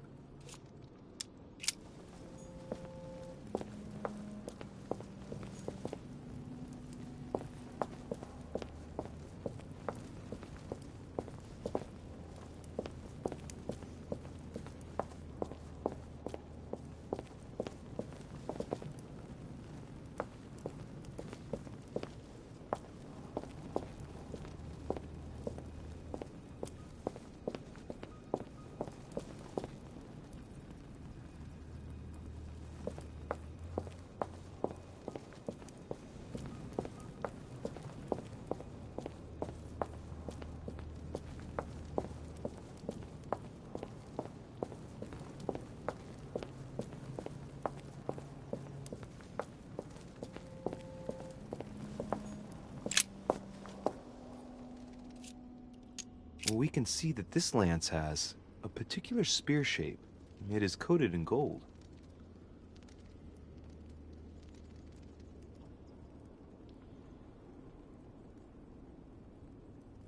You can distinguish the symbol of the fish engraved on the tip, barely noticeable.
I can see that this lance has the shape of a boar spear. The blade is partially coated in copper, and I can just make out the symbol of the Eye of Ra engraved on the tip.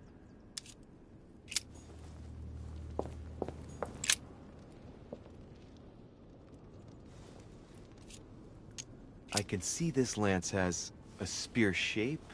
It is copper rimmed, and it has been engraved with the symbol of the Christian fish on the tip.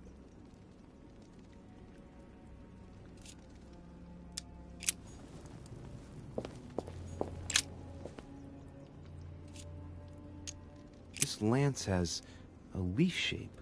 It is copper rimmed. The symbol of the Christian fish is engraved on the tip.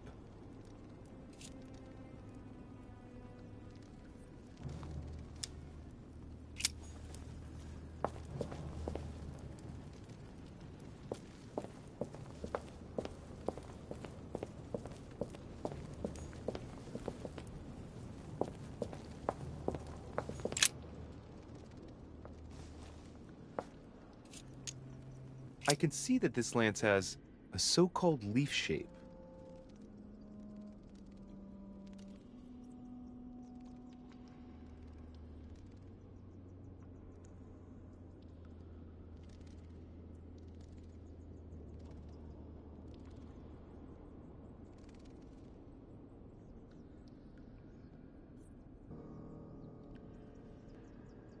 It is clearly made of iron, and I can make out a sun engraved on the tip.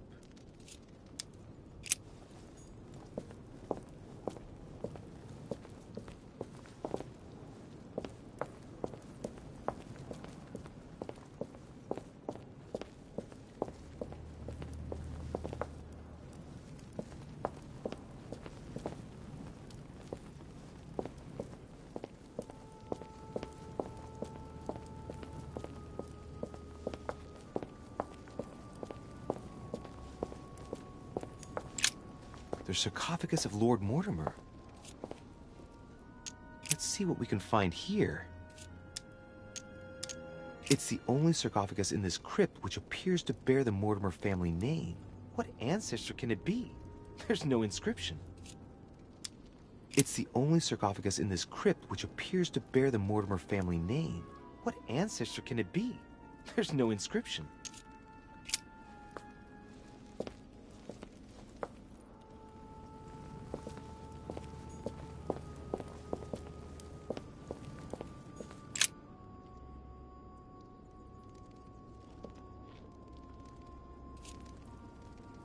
What about this lance? It's got a spear shape.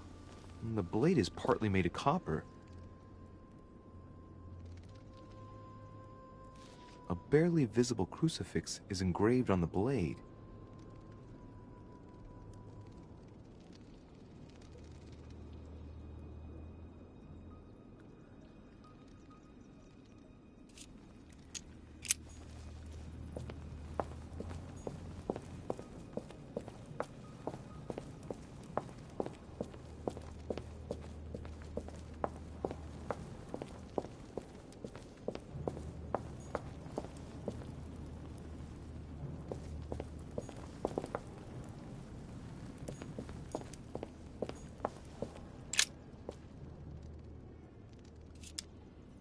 I can see that this lance has the shape of a boar spear. The blade is partially coated in copper, and I can just make out the symbol of the Eye of Ra engraved on the tip.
Let's take a look at this lance here. It has a very special leaf shape. It is copper rimmed, and I can see a fish symbol engraved on the tip.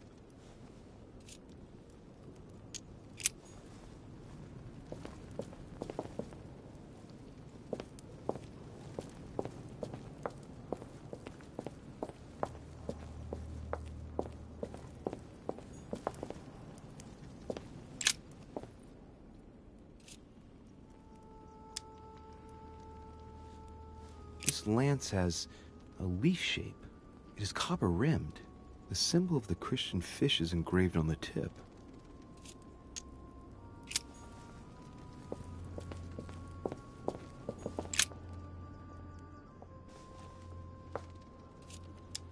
I can see that this lance has a so-called leaf shape. It is clearly made of iron, and I can make out a sun engraved on the tip.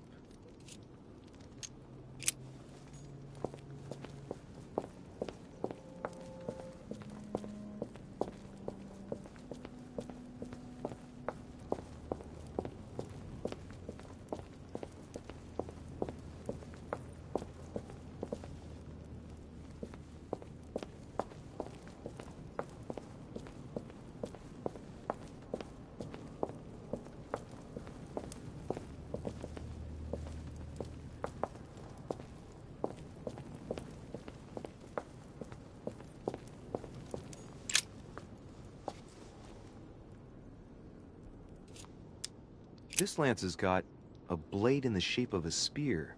Its blade is in iron or steel, I think. I can make out a rising sun engraved on the tip.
Well, we can see that this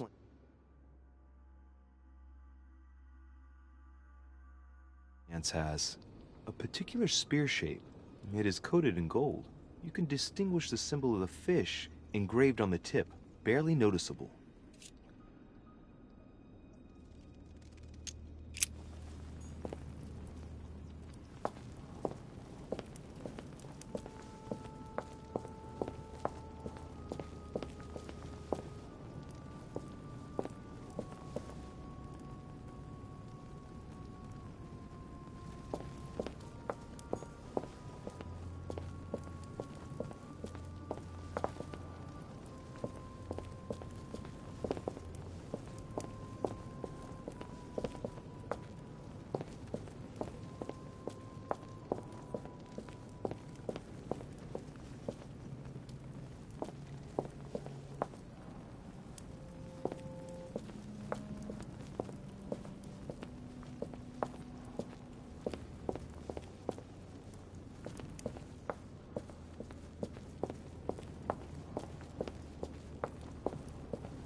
I can see that this spear has a so-called leaf shape. It is copper rimmed. I can see the tip is engraved with the symbol of the Eye of Ra.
I can see that this lance has the characteristic shape of a spear. It is made of iron, and its tip is engraved with a cross.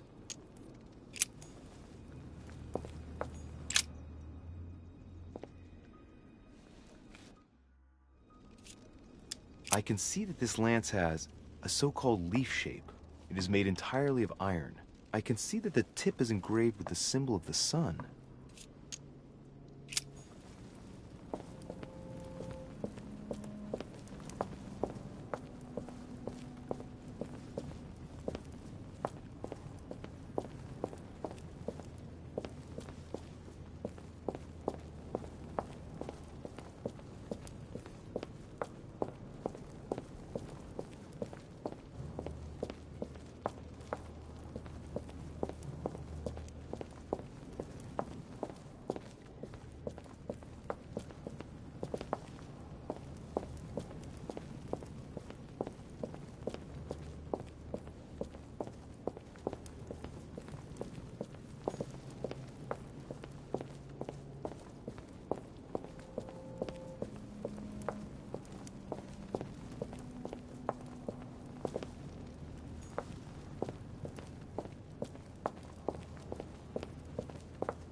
Let's take a look at this lance here. It has a very special leaf shape. It is copper rimmed, and I can see a fish symbol engraved on the tip. Let's take a look at this lance here. It has a very special leaf shape.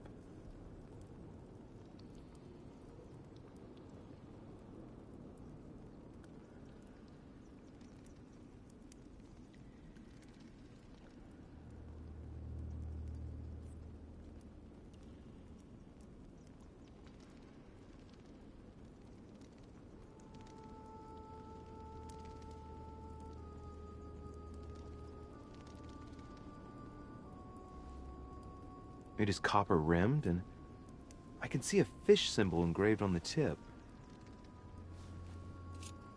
I must be sure of my choice, though. I can't pick the wrong one. Am I really sure this is the one to take?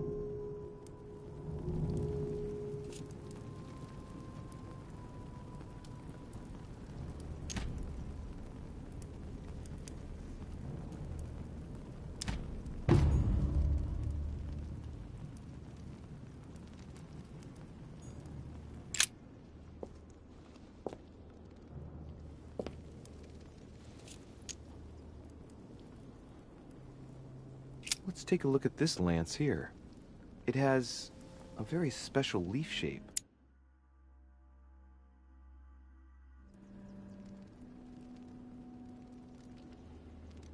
It is copper rimmed, and I can see a fish symbol engraved on the tip.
I can see this lance has a spear shape, it is copper rimmed, and it has been engraved with the symbol of the Christian fish on the tip.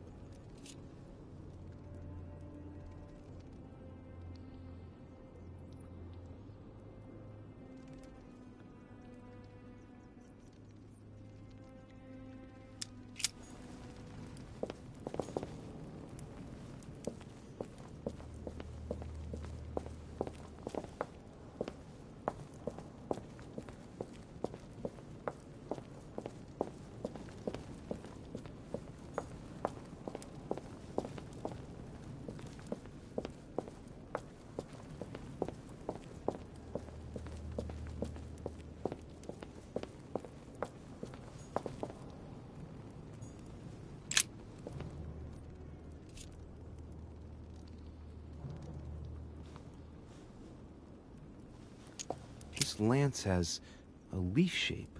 It is copper rimmed. The symbol of the Christian fish is engraved on the tip. This lance has a leaf shape. It is copper rimmed. The symbol of the Christian fish is engraved on the tip.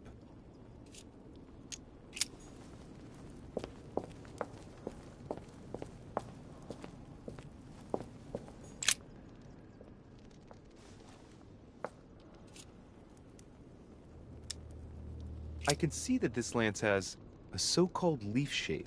It is clearly made of iron, and I can make out a sun engraved on the tip.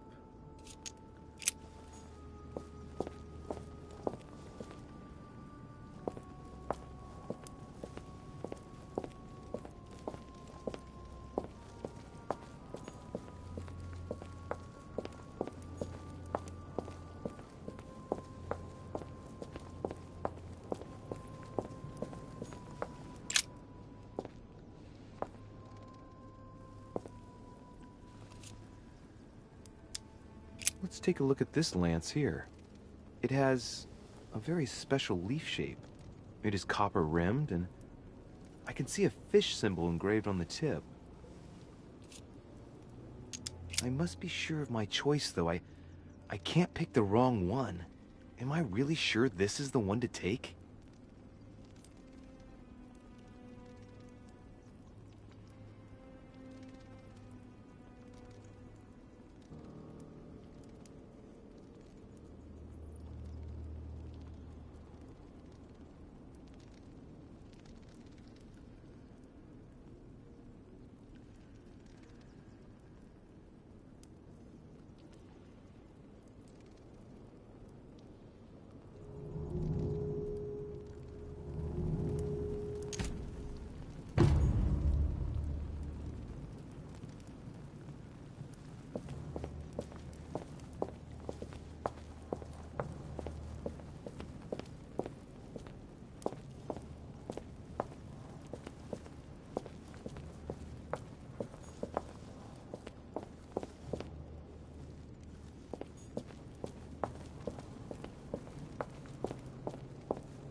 What about this lance? It's got a spear shape, and the blade is partly made of copper. A barely visible crucifix is engraved on the blade.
sarcophagus has been...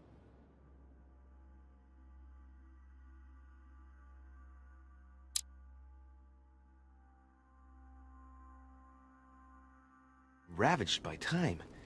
Sort of ageless, I guess. It's entirely sculpted.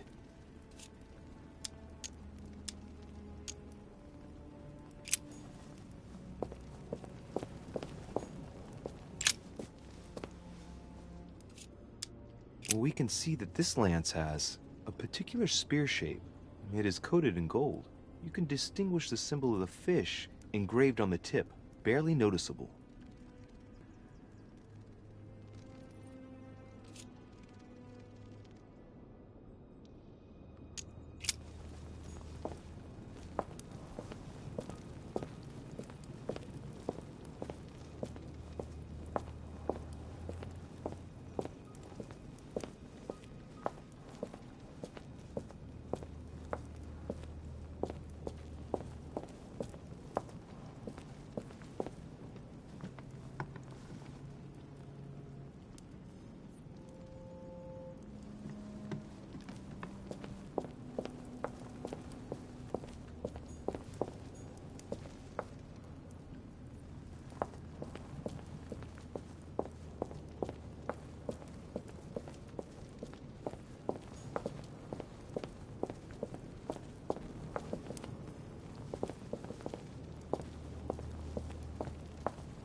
I can see that this lance has a so-called leaf shape.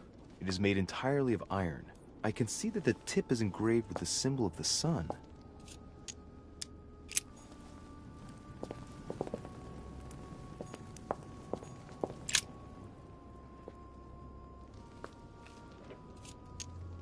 I can see that this lance has the characteristic shape of a spear. It is made of iron, and its tip is engraved with a cross.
we can see that this lance has a particular spear shape. It is coated in gold. You can distinguish the symbol of the fish engraved on the tip, barely noticeable.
This lance has a leaf shape. It is copper-rimmed. The symbol of the Christian fish is engraved on the tip. This lance has a leaf shape. It is copper-rimmed. The symbol of the Christian fish is engraved on the tip.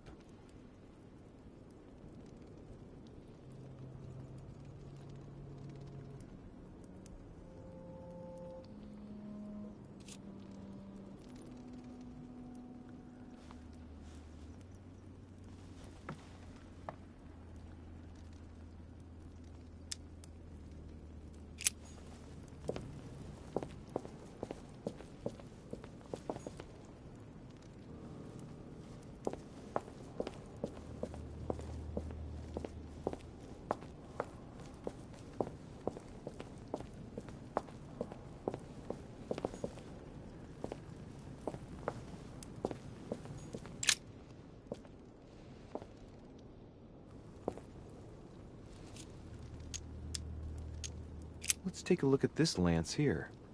It has a very special leaf shape. It is copper-rimmed, and I can see a fish symbol engraved on the tip.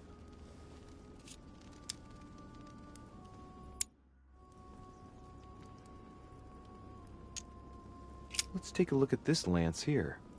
It has a very special leaf shape.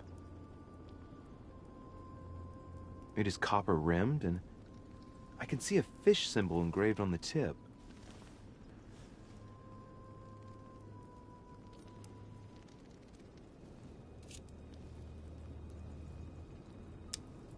I must be sure of my choice, though. I can't pick the wrong one. Am I really sure this is the one to take?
I'm already pressed for time as it is. Mother's waiting for me on the wharf.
de Richet, sticking your nose everywhere again. Wow, what's the matter with him?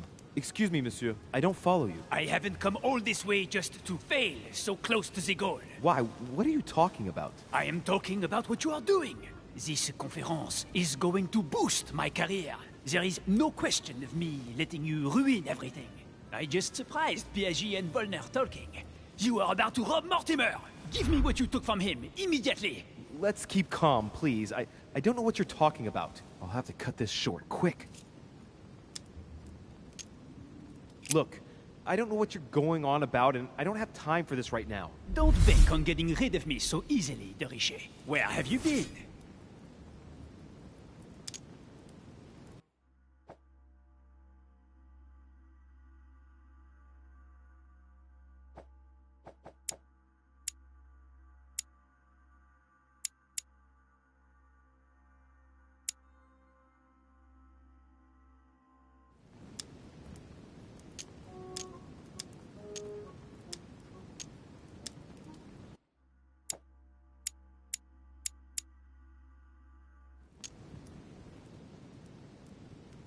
Did Lord Mortimer tell you you could trust me? Yes, but... So, I'm working for him right now, and you're wasting my time with your questions. Look, if he hasn't taken you into his confidence, then you shouldn't know yet. I'll soon figure out what you are up to. And I am convinced that you have indeed robbed Mortimer. The game is up. Give me what you took from him. You know, this is becoming an obsession with you. Show me what you are carrying, or I will call the servants.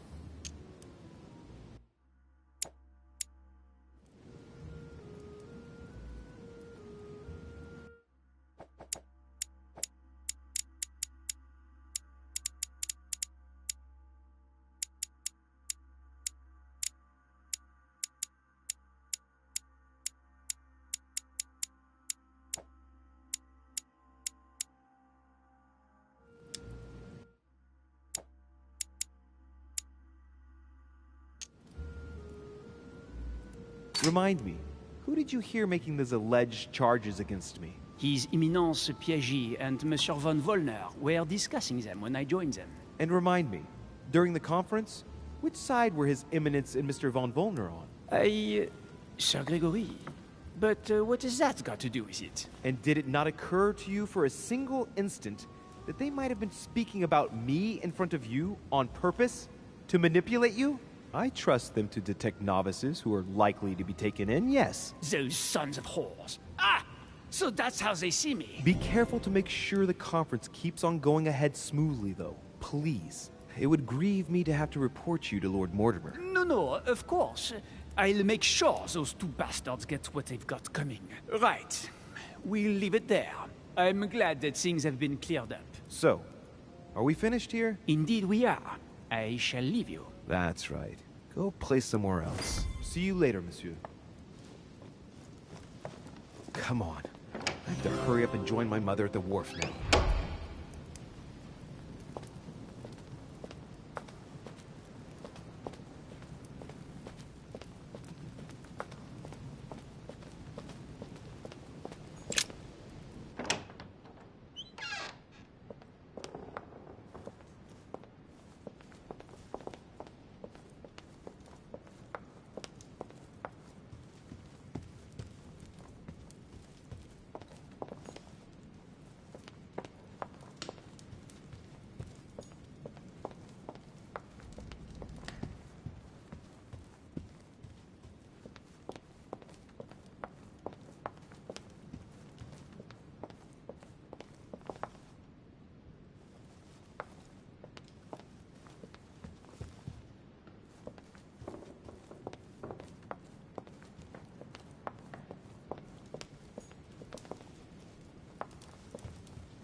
Am I disturbing you?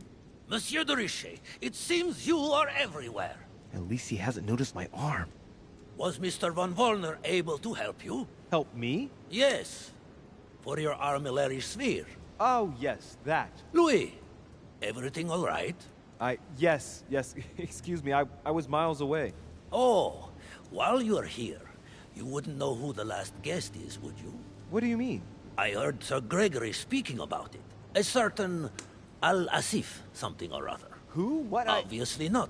It's not important, forget it. No, hang on. It doesn't matter, I'm telling you. We'll find out soon enough. I'm in a hurry right now. I'm waiting for someone. See you later, Louis. Shit. I haven't time either. See you later.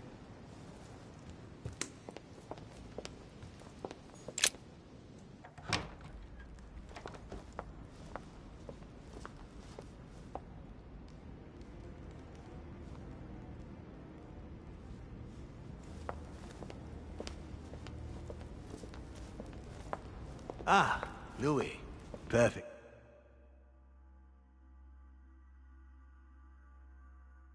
Timing. As luck would have it. Come, my boy. I would like to have a word with you.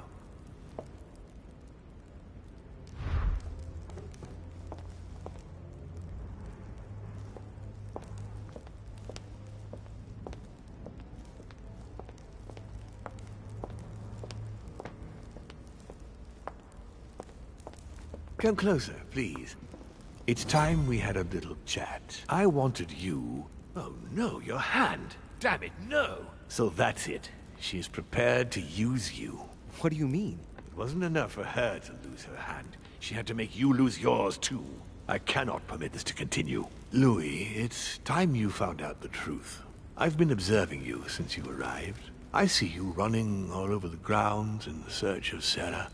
I would like to prevent her from leading you even further down the wrong road.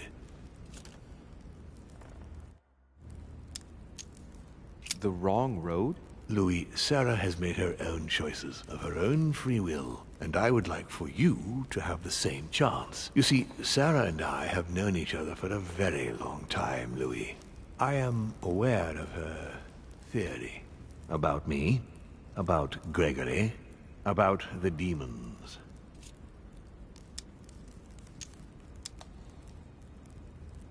So you're going to tell me she's wrong, and that she's a liar? She's right.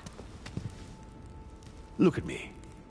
I have inhabited this body since 1191.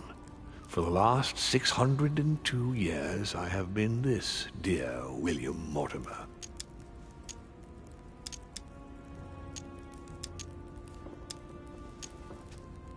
And you truly have the power to manipulate the thoughts of men. That's right. Every demon has the capacity to infiltrate the minds of men and to read and steer their thoughts. And what do you do with this power? We help them, of course.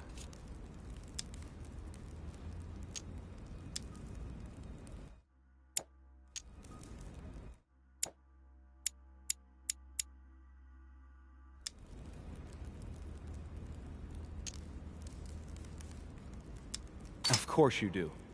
And you expect me to believe that, I suppose. Louis, demon is just a word. It all depends.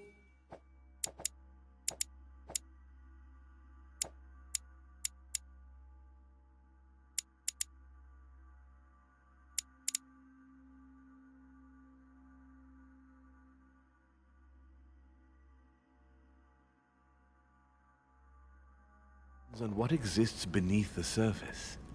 I understand that this isn't easy. The culture of men is centered on the fact that demons are responsible for all the evils on Earth. But if it's the same in every single culture, then maybe there might be something to it. Don't you think? Certainly there is something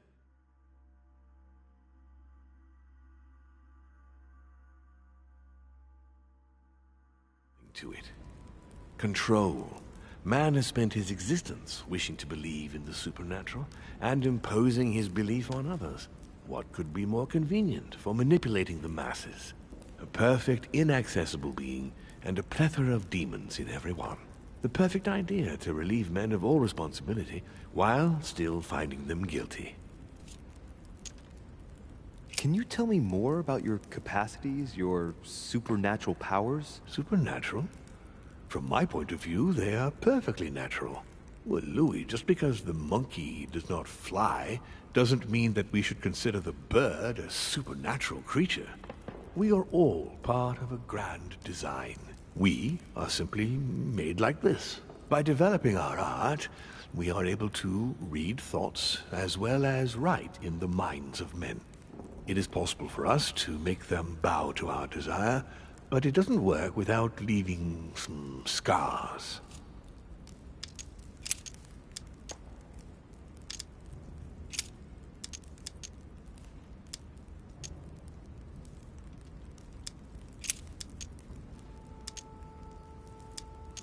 Lucifer, the fallen archangel, left heaven accompanied by 133,306,668 angels.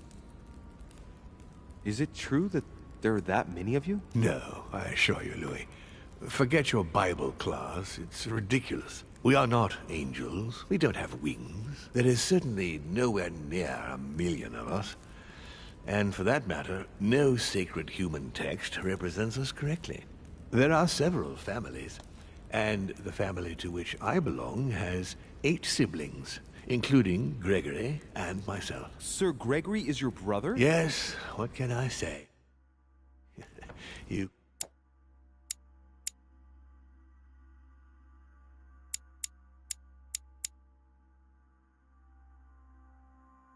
Choose your family. But it is very difficult to know exactly how many of us there are, because a large number of our kind remain hidden, or never reveal themselves even to us. You've been Mortimer for 600 years? How long have the demons been among mankind? Oh, I don't think I'd be lying if I said that we have always been here.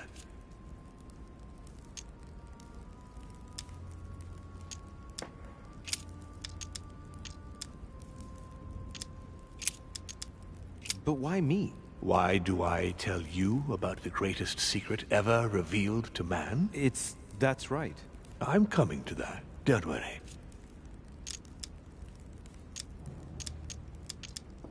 What are the demons' projects for humanity? Our aim has long since been to protect humanity from itself. On the other hand, although we give them the impulse to succeed, we don't all agree as to the path they take to achieve it. How would you qualify your species, scientifically? Good question. What is your area of expertise?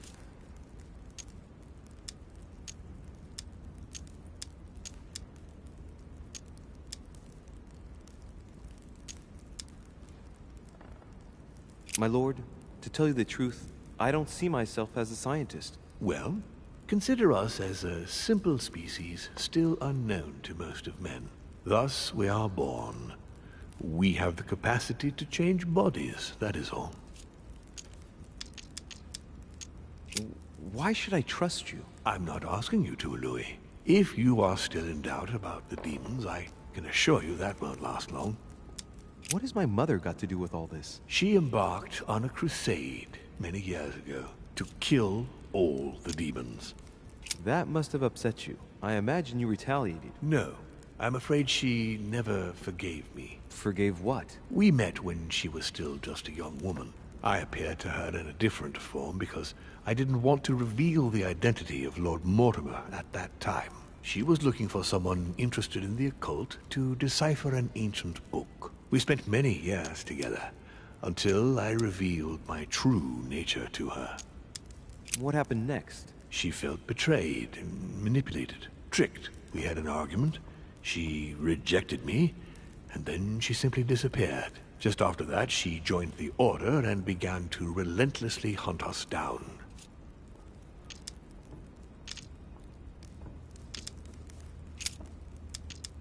You're the devil incarnate. The devil? I'm not saying that all Judeo-Christian folklore hasn't served us, but the truth is, of course, something quite different. Please, don't look at us through the primitive prism of religions. I am not hiding any horns or goat's feet, Louis. I have no tail. Why do you bring up folklore? You mean that you've taken advantage of people's beliefs? No, not exactly. I mean that we in fact created them from scratch. It is amazing to see how mankind has such a strong need to believe in something superior to itself. It was very instructive for what was to come.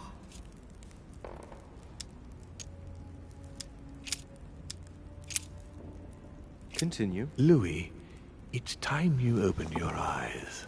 Come, you'll soon see. After you.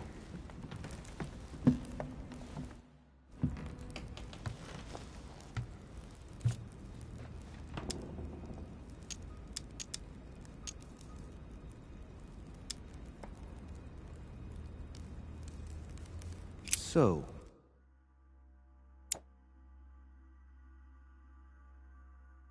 Von Borchert.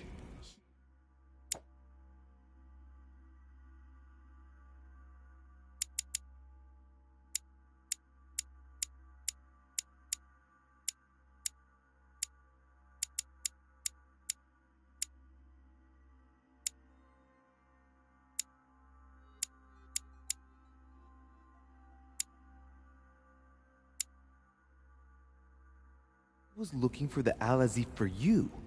Exactly. Al-Azif has always belonged to my family, Louis. And with good reason. My father wrote much of it. Can you tell me what you've done with... What? You mean the Al-Azif? No, I already know that.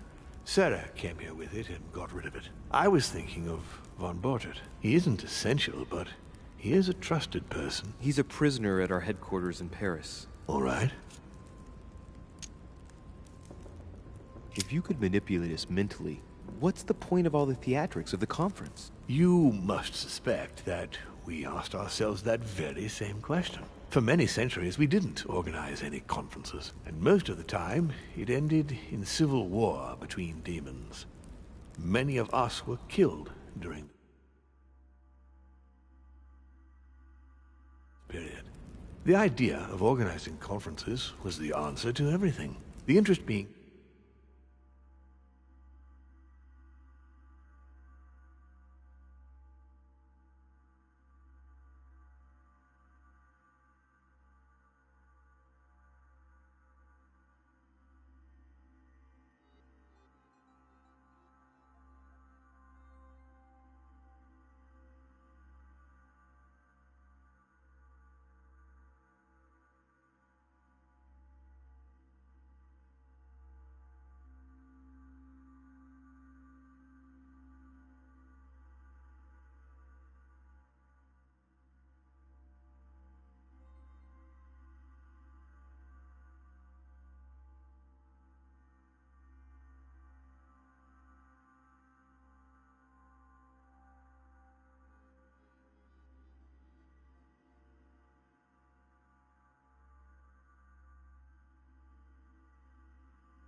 to erect some rules among ourselves.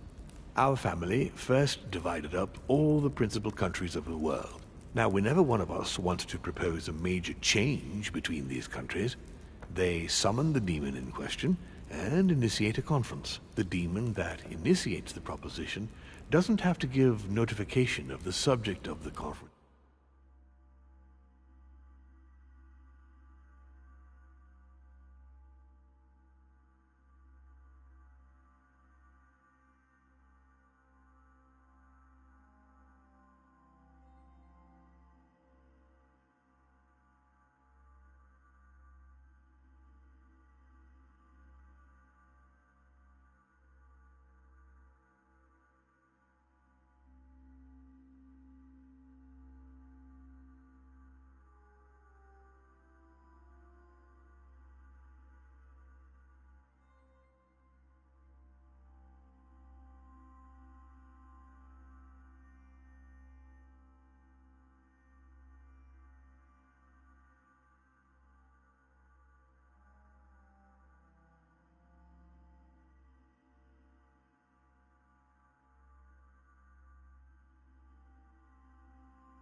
beforehand.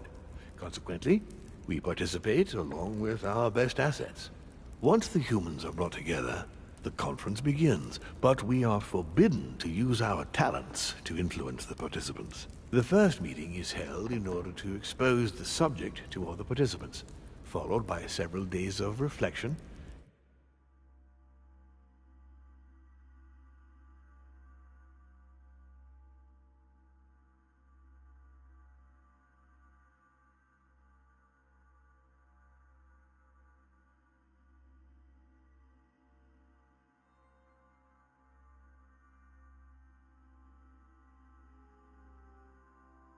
during which we are allowed to be persuasive, but not to impose our will. A second meeting closes the conference.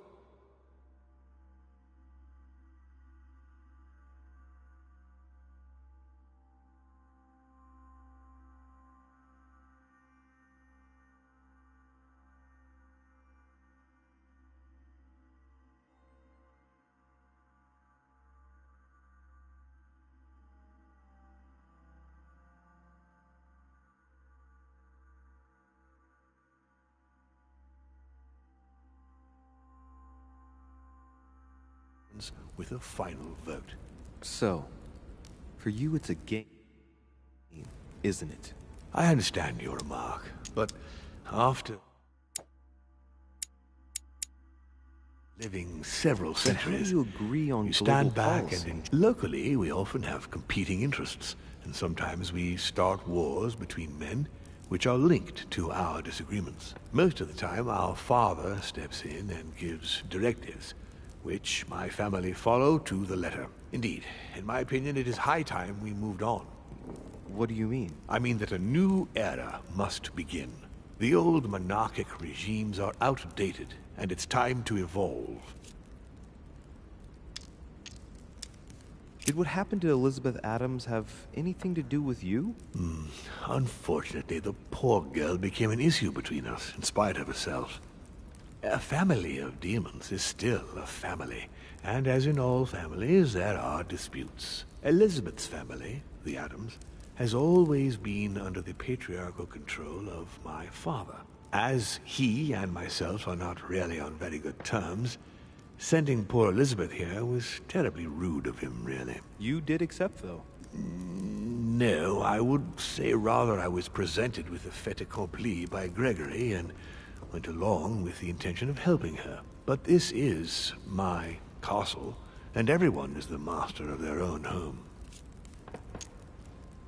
It was you who killed her. The child was already condemned, Louis. My father would never have let her be. I had to pass inside her mind and, yes, make her take her own life. Trapped between the unyielding control of my father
and your mother's terrible treatments. I wouldn't wish a life like that on anyone. Would you? So neither my mother nor Peru were ever guilty. You just gave me the runaround with that whole investigation. Now don't take it the wrong way. I was obliged to keep up appearances so that Gregory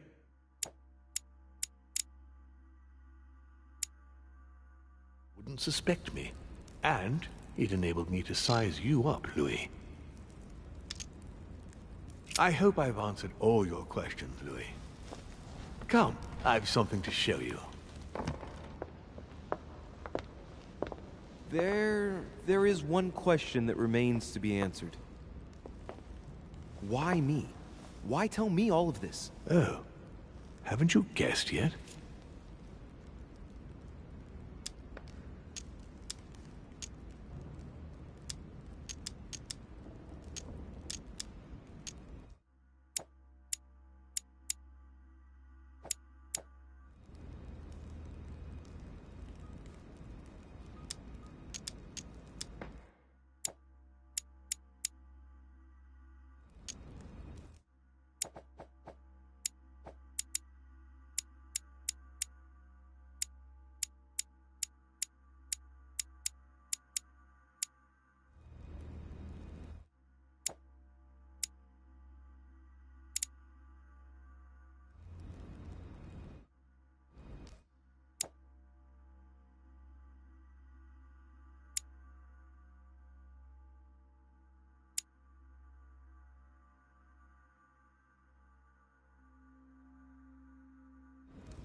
I've got an idea, but it might seem stupid. Trust me. Am I one? I mean, am I a demon? Would you like that?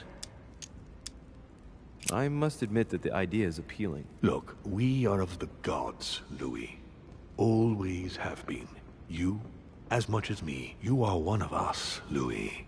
You too are a demon. Are you serious? You know it.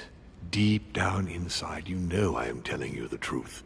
Where do you think that natural, charismatic presence comes from? Your talent must already have manifested itself somehow.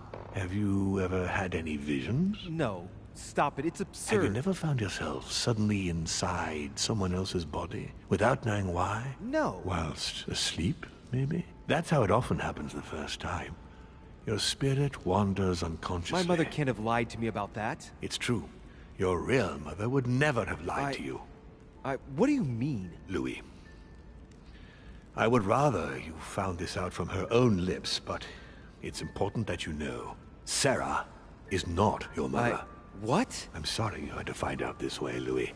But you must know the truth before you commit an irreparable act. No, no, it's not possible. You are my son.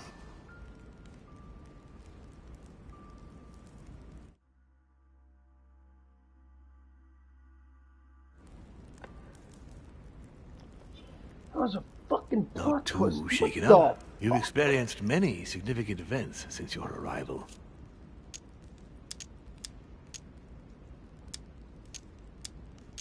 To tell you the truth, I don't get much time to ask myself those questions. Quite right. Best not to react to all this too suddenly. Take some time to think about it all. For now, I think you ought to find Sarah, my son. You ought to talk things over with her. So she's been lying to me all along? Let her justify herself. What's done is done. Sarah must explain herself. You must clear the air. We'll have all the time we need to talk afterwards. But all in good time. Before you join her, I'd like to give you something. As a demon, I would like to introduce you to your first talent. What do you mean? Open your mind, my son. Relax. You hold immense power. It's already there, inside you. Empty your mind of all thoughts. Just let me show you the way. I should relax. Open your mind. Hear my voice. Feel the vibrations and listen to what has been happening to you deep inside, but which you have been concealing. Trust yourself. It's all already in there. I can hear something. Now breathe. It's a sound, very faint. That's right. Concentrate on it. My voice is growing fainter, but I am here. Whispers, words, mixed voices. Focus on one of them. Don't be afraid. I sense a stream. Some words are clear, but not all of them. Let them enter into your mind. I hear them. Now I can hear a clear voice. Well done, Louis. Congratulations. What was it? You are now able to read people's minds. What? You heard me. From now on, whenever a human speaks to you, you will be able to read their current thoughts. So, if you need to know something in particular from someone, all you have to do is make them think about it.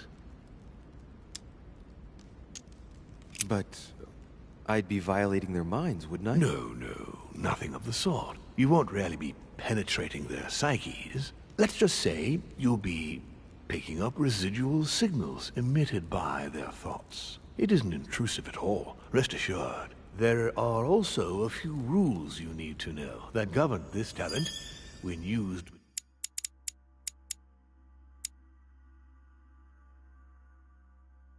between ourselves. You can read the thoughts of demons as well as of humans. But be careful. A demon more experienced than yourself will know that you are spying, and will often react quite violently. It's considered bad form to play around the psyche of another demon. It's a question of courtesy. But let's be clear. What is most considered bad form is getting caught. So I would advise against trying to read the thoughts of Gregory, for example. Home? Yes, the old grump is touchy. Rather a stickler about the conventions. On that note, go and see Sarah, Louis. Otherwise, she might leave without you. We'll continue this discussion later, if you want. Just join me in my study when you've finished.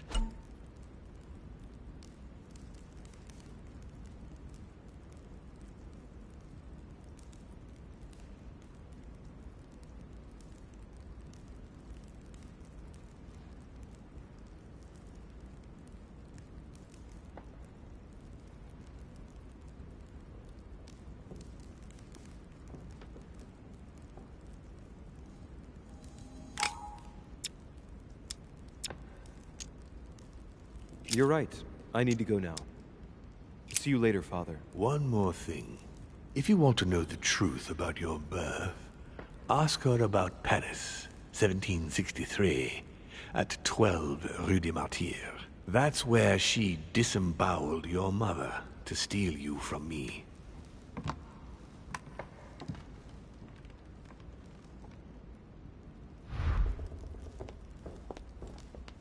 It's not that I regret all these discussions, but I must hurry to the wharf.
Oh, no!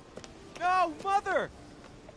Louis, it was an accident, I'm sorry. I didn't have a choice. She attacked me.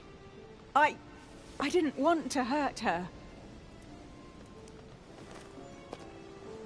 What happened? I was on the wharf. It was dark. She seemed to be preparing to depart. I moved closer. I wanted us to talk, but as soon as she saw me, she threatened me. I wanted her to explain to me in her own words what had happened to Emma. I had to know what happened, Louis. You...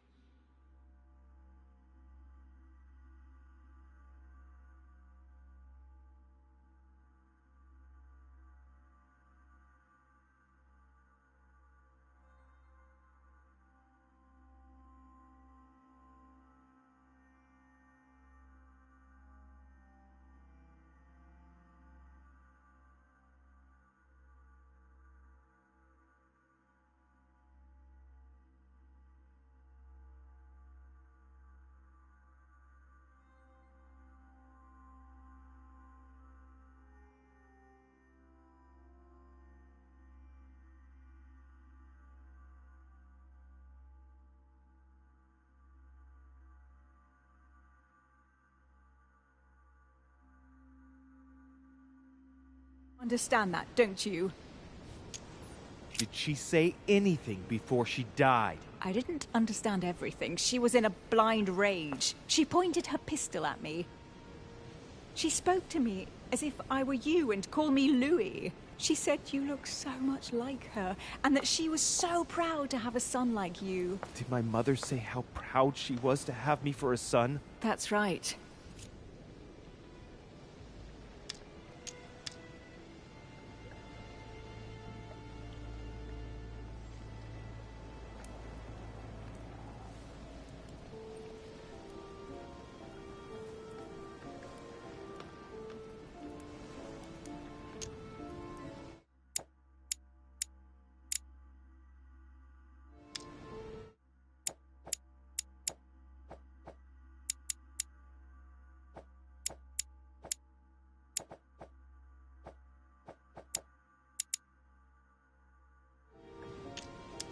You wanted to get even for Emma's death. You killed her, admit it! Louis, stop. I swear that's what happened. You were frightening me. That's enough. Get out of here, Emily. I never want to see you again.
Rational and open.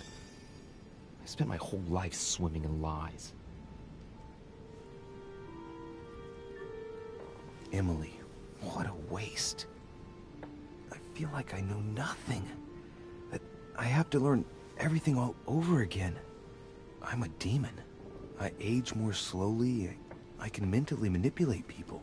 I don't even know if it's a good thing or a curse.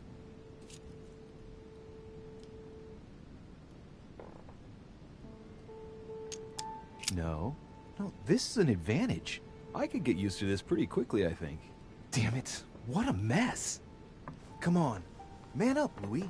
I'm still the same old me. Demon or not, I'm still in charge of my actions. And this father, I know nothing about. Yes, I've still got a lot to learn. It's enough to drive you crazy. Everything I believed in, nothing holds true anymore.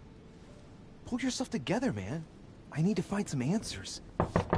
There's no way of being alone for a minute.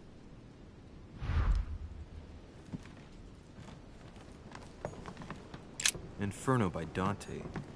Abandon hope, all ye who enter here. Lovely lectures Mortimer's giving to his guests. Very jolly.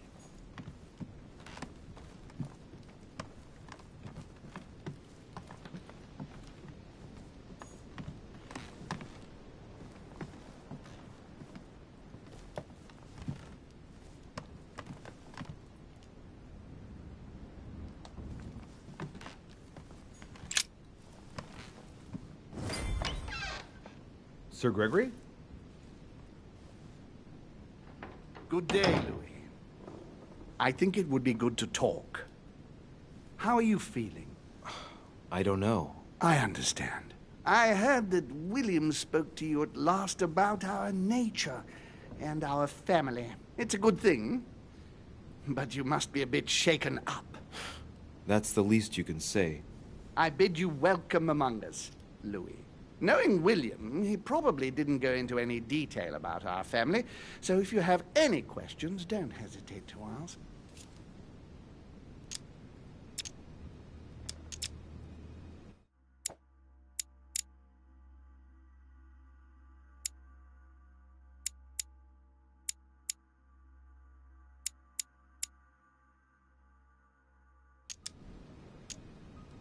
How long has our family been in existence? We have been here since the very beginning. What do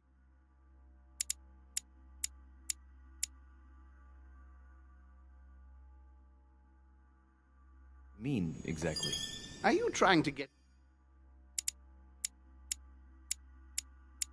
information from...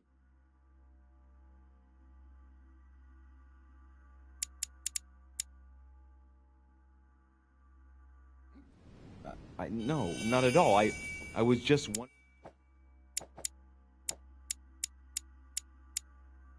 why that particular question seemed to disturb you. Let us not insist, then. You yourself weren't very convinced by the question, it seems.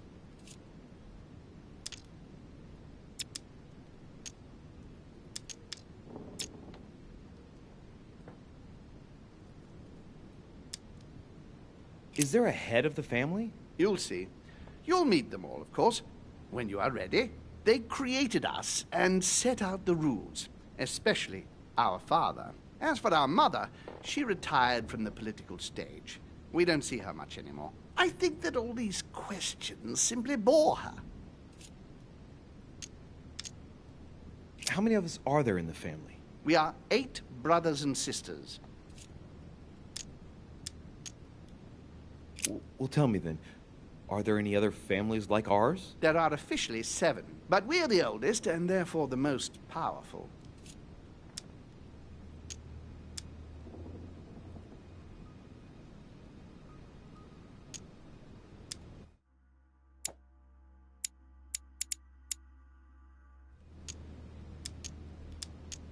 What do you mean by brothers and sisters if we can change bodies? You reason with logic.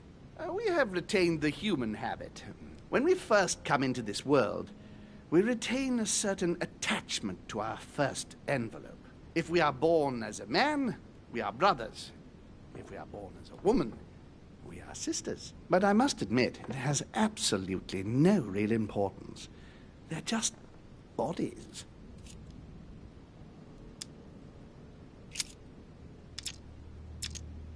What's Lord Mortimer's problem? I think he allows himself to be devoured by a need for recognition. Has he always been like that? More or less, but thinking about it, I believe that the birth of our latest sibling greatly accentuated his discomfort.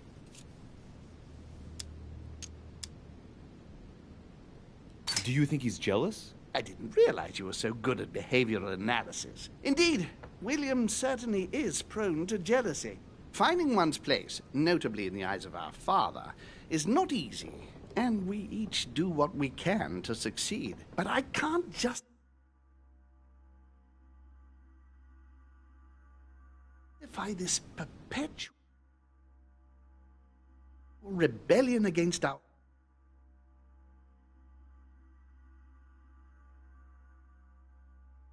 rules. I see. There is still much to learn. Yes, it's true. You've got some catching up to do, my boy. One thing you must understand regarding any disagreements that might arise between William and myself is his position with regard to mankind. What do you mean? Well, for centuries we've been trying to help and therefore preserve humanity. Monarchies are simple and practical. They enable us to inspire humanity efficiently, and I can't understand why William wants to replace them with democracy.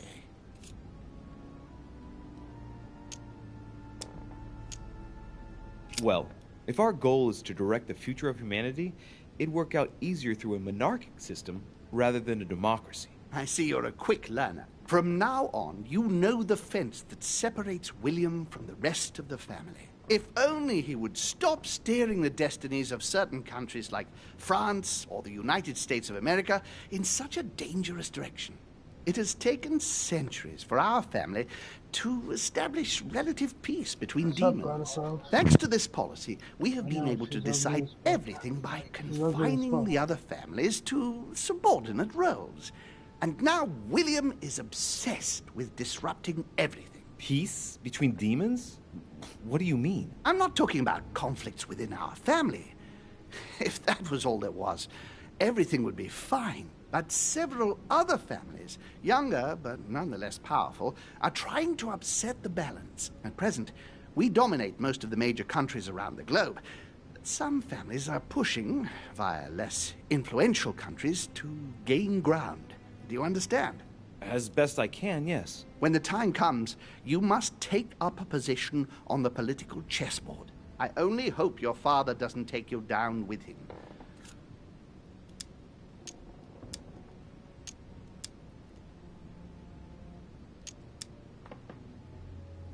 Are you trying to warn me that I'm in danger? That, Louis, will be up to you to choose. Most of all, make sure you don't pick the wrong side. William has had all the time he needs to think about this. You do not. I'm sorry to say this, but this first choice might well be of capital importance to your future.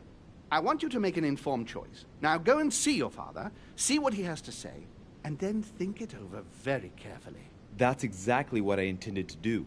Thank you, Uncle. Don't mention it. If I've been able to help you in any way, go now.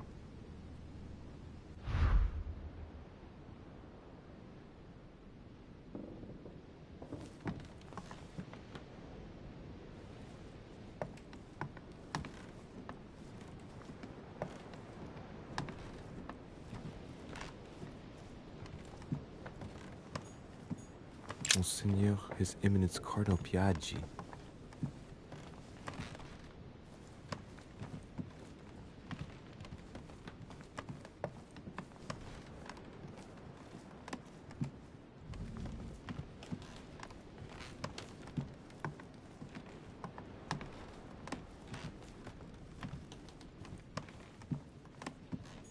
President George Washington.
portrait of George Washington.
His Holiness awaits my report.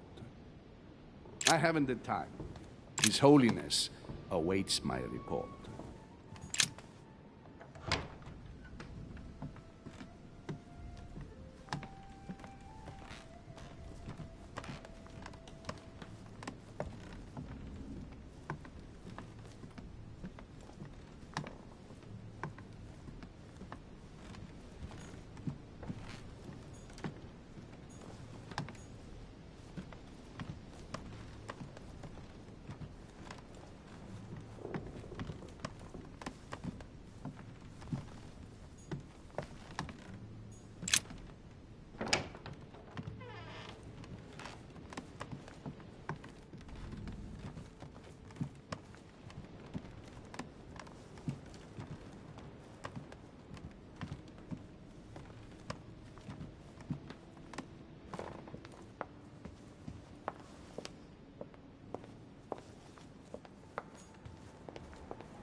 Monsieur Johann van Vulner.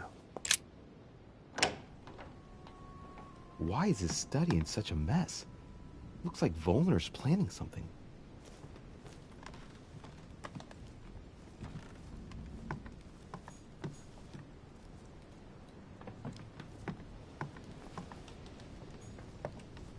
Look, a blotter. And apparently it's been used recently. I wonder what Volner was going to write. It's smudged. It's not all legible. I can make out the signature, though, and leave as if planned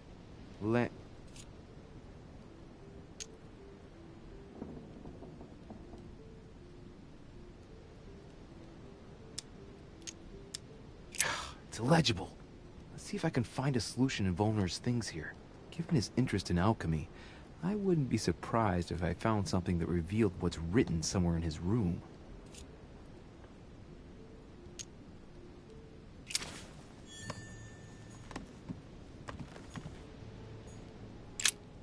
What a mess. Looks like Volner was interrupted.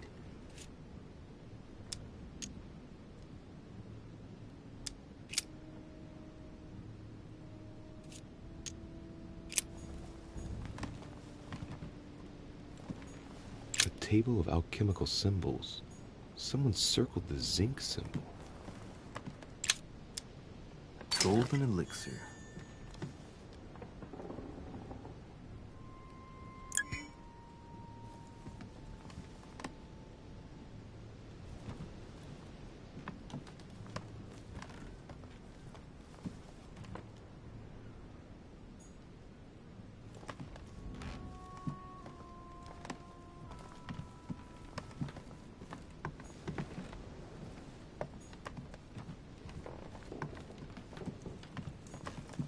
Chemistry set. That's not surprising coming from von Wollner.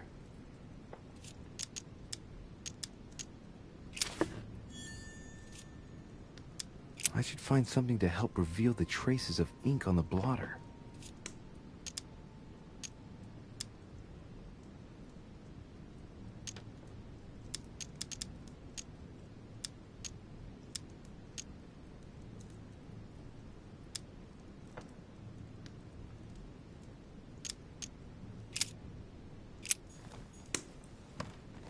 Just close.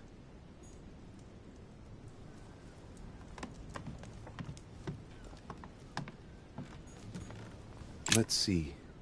A simple toiletry case? Never mind.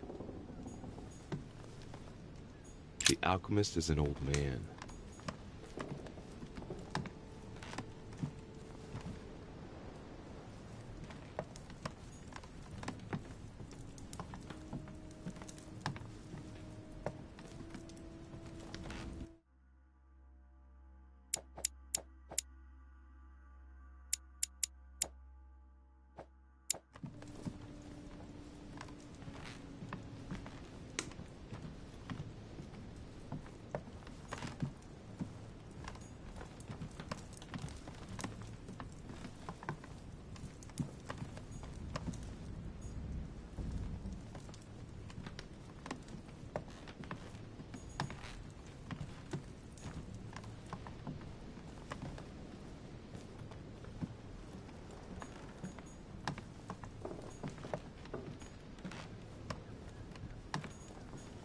Signs of the Zodiac.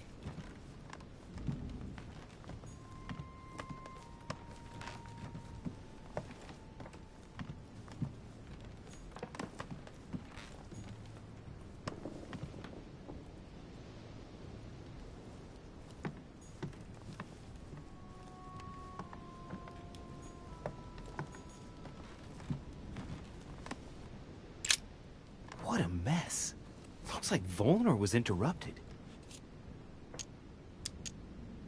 Looks a lot like straw, and he's drawn something in a hurry on this sheet. I get the feeling that I've seen that somewhere before.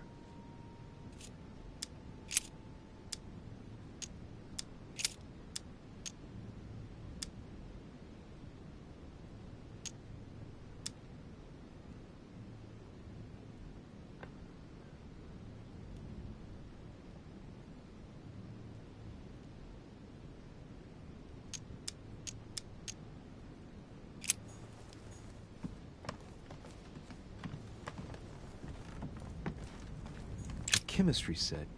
That's not surprising coming from von Wollner. I should find something to help reveal the traces of ink on the blotter.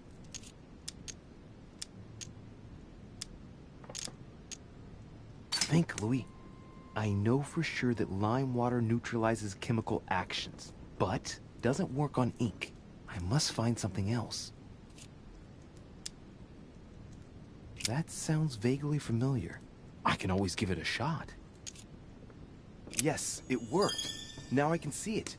Sir Gregory, I'll leave Al-Azif at the landing stage at the appropriate time. Yours truly, Johann von Wollner. This is child's play.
Louis, busy as always, I see. How lucky you are. I must admit I'm trying to kill the boredom myself.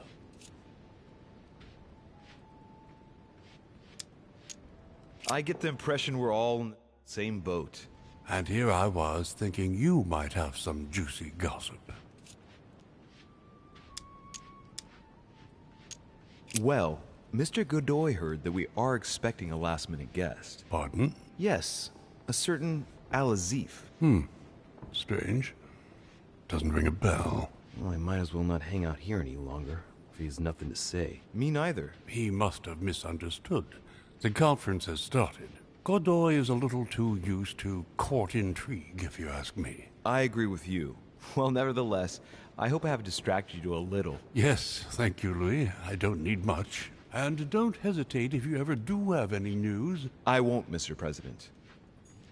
Please don't hold it against me, but I would like to be alone for a while.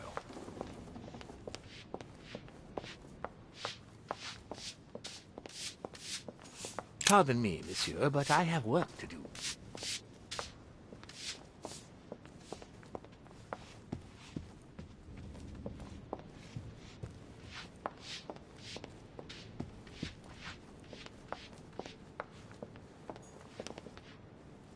Sir Jacques Perru?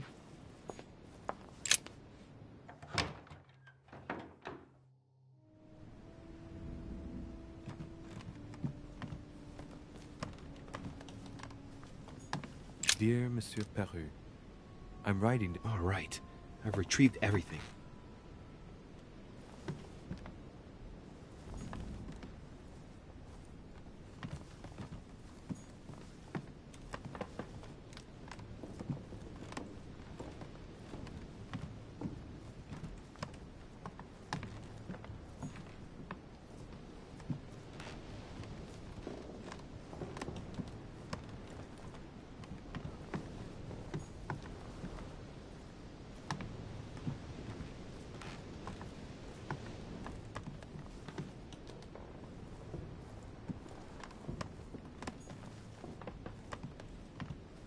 Dear friend, please.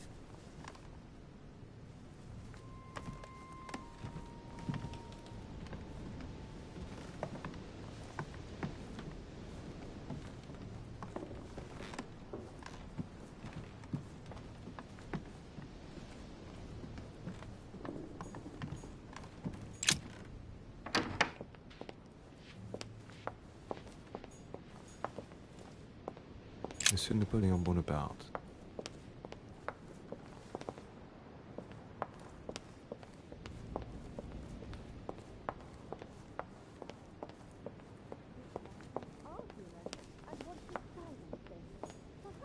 Duchess Emily Hillsborough.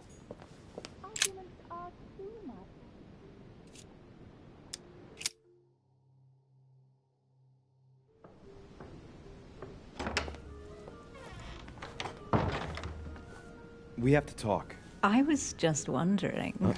Oh, what's she smiling for? Right.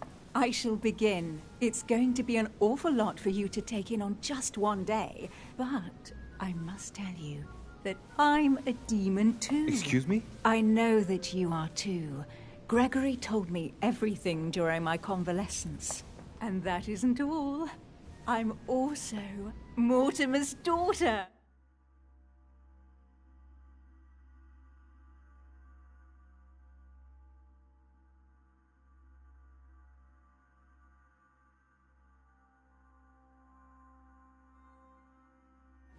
You understand what that means, I hope. That's right. I am a demon too. And I am your sister. And we also slept together. But don't be too hard on yourself. It's a bit unnatural when you think about it, but then you couldn't know. This way at least, everything stays in the family. It's for the best. It mustn't prevent us from living out our affair in the open, however. Our affair? Have you lost your mind? I'm far too soft on you. I'll let you have everything, of course. So don't be nasty, if you don't mind.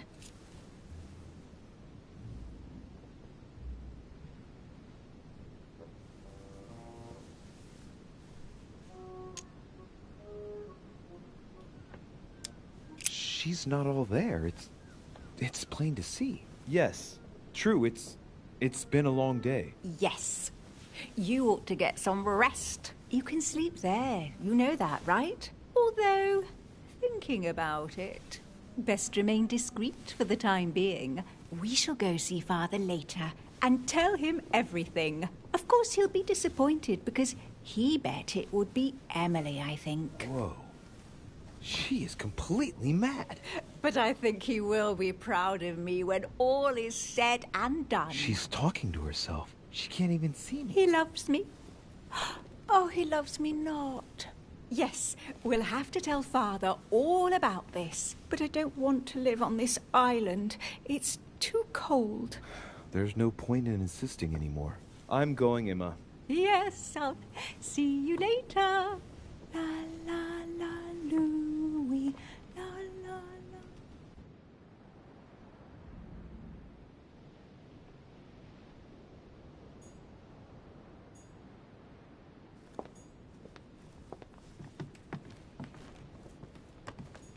Duke Manuel Godoy.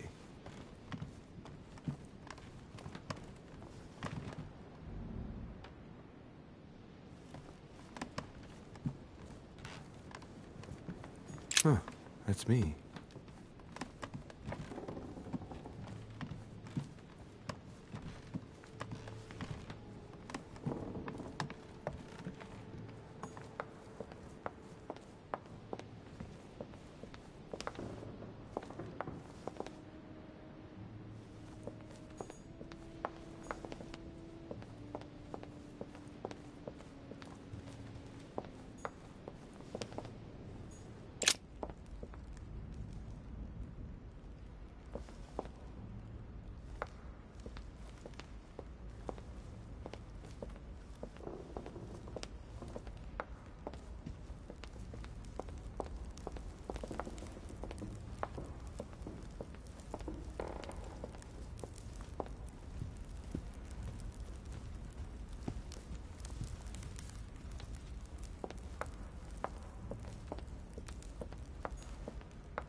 What can I do for you, sir?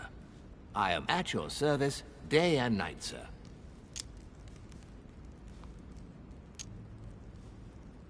As I was unable to bring my personal effects with me, I was wondering if you could find me a few items.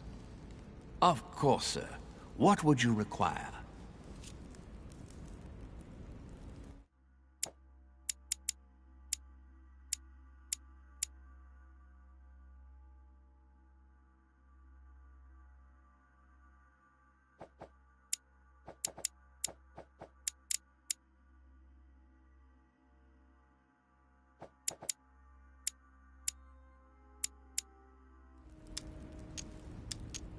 A little Carmelite water would do me a lot of good.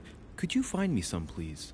Oh, the tonics are under lock and key, sir. Lord Mortimer only allows access to them in cases of emergency.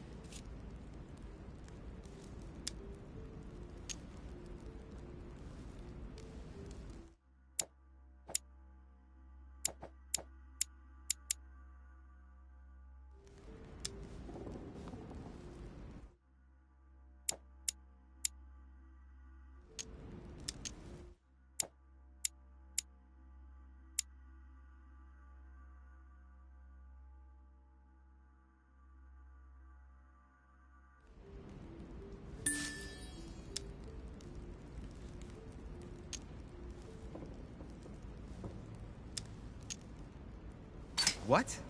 That's the last straw. Lord Mortimer himself asked me to take the sea to join him here. I accepted out of kindness. The voyage was undertaken in conditions that I prefer not speak about. And then at long last I arrive and you refuse me a simple flask of Carmelite water? No, sir. Your name. Tell me your name. Here, sir, your Carmelite water. Please accept my sincerest apologies. If sir requires anything else whatsoever, sir has only to ask.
Louis, I was sure you would stay.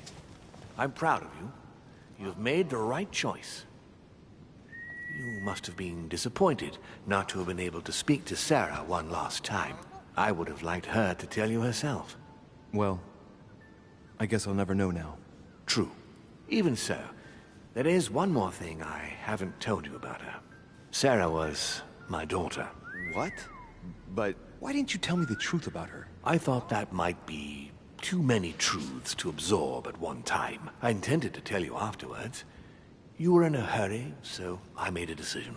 You've been able to understand and choose for yourself. How do you feel? Hard to say. At peace, really. Oddly enough, I understand things that have happened to me better now. What could be more normal? It may have been a bit brutal, but you've just grown up in a very short space of time. From now on, you can influence your own future. I will guide you. We've all the time we need. You're not the first to make me that offer. What do you mean by that? Your brother, Sir Gregory. Gregory. Why am I not even surprised? What did he say?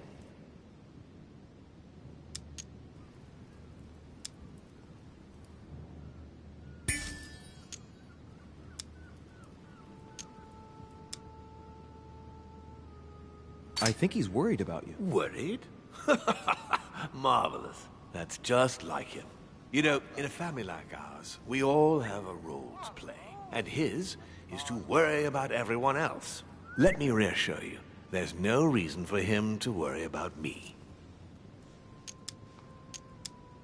And what would my role be in all of this? That's for you to decide. I'm not trying to force you, Louis. I have high hopes for you. But the decision remains yours to make. I don't impose anything on anyone.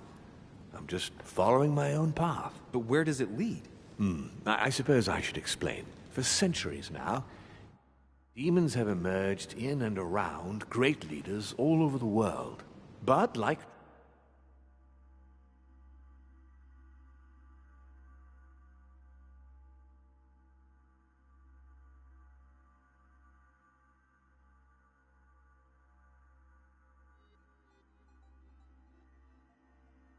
true tyrants, they have governed with an iron fist in a studded glove. That's the impression I get. But you see, people's discontent is increasing, and they are too high up to hear it. They take themselves for gods. Sooner or later, the people will turn against us, just as they have in the past. Each time it's happened, many of us have died. We must master the humans, yes, but gently. And the best way of doing that is by allowing them a free choice, Louis.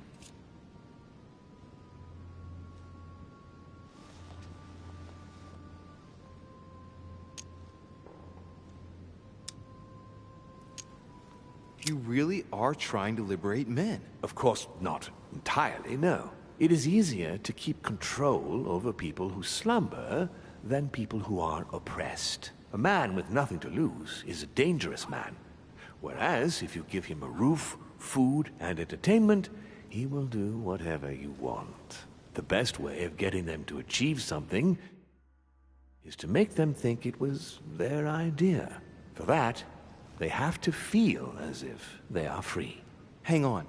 What do you mean? Look at the United States. From the start, I introduced an idea that will change everything. The idea that everything is possible. Everyone can become someone. Is there anything more beautiful? You mean it's not true? Man can move mountains when he believes it is in his own interest. And what nobler cause is there than his own freedom?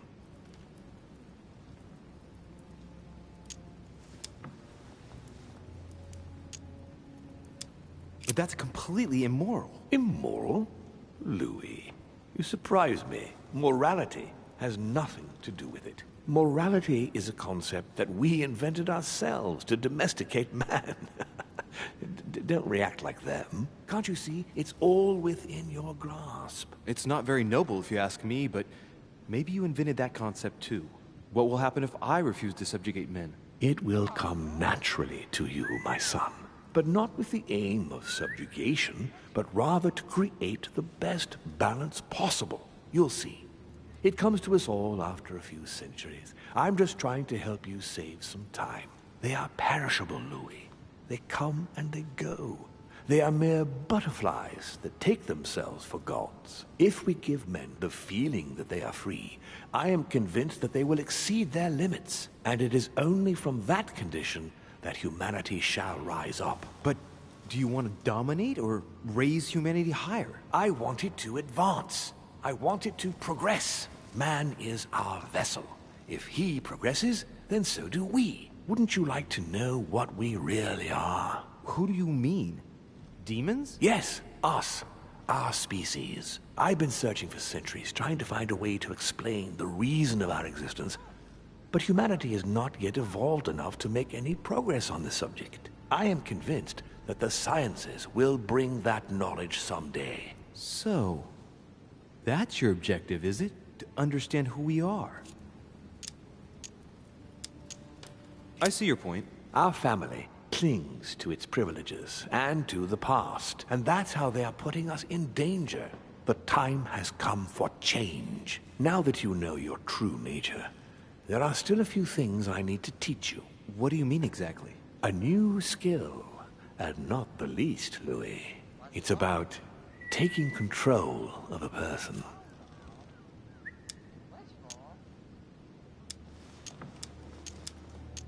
Okay, let's not waste any more time.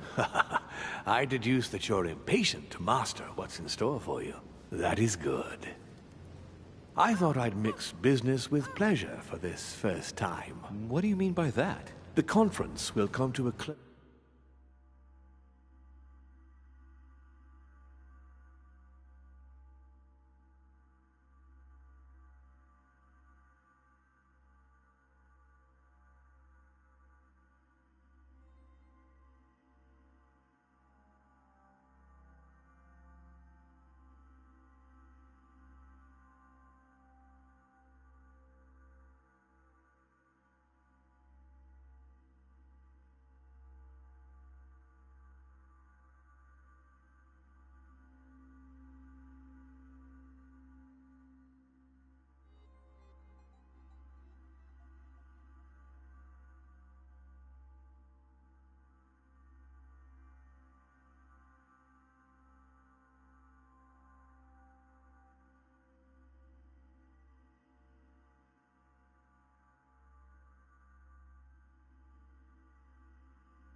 Shortly, as you know. Not that I'm fed up with archaic diplomacy, but it's time to ensure the success of this project. To make this happen, I would like Piaget to inform the Pope he has changed sides. You're going to use your powers to alter the votes? The real game is about to begin, Louis.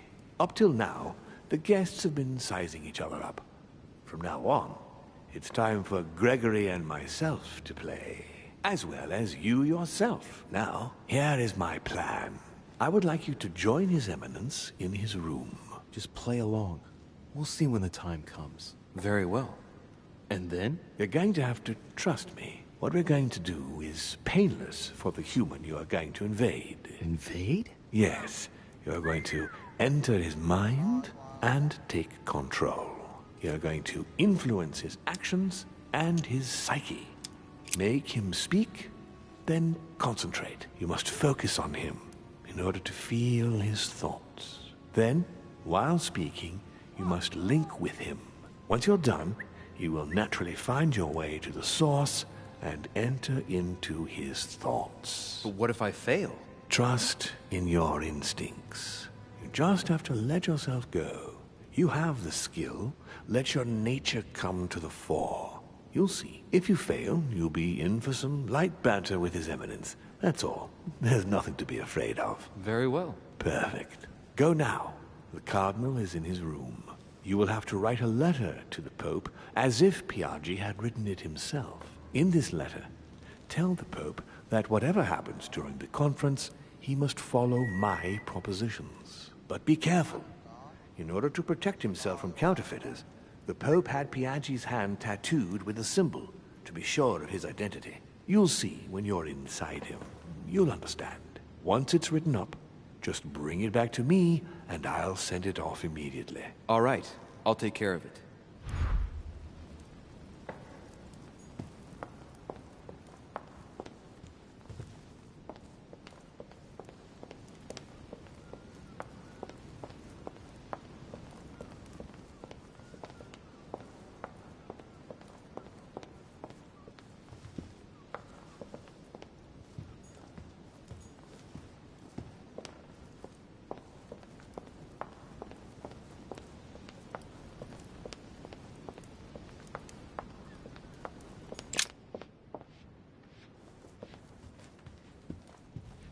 Please don't hold it against me, but I would like to be alone for a while.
Monsieur Johann van Volner.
President George Washington.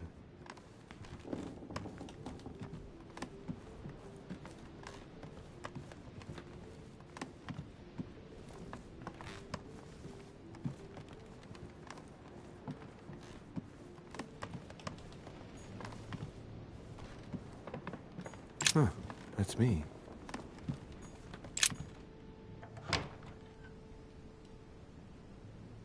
Ah, well, Louis, what brings you back to my...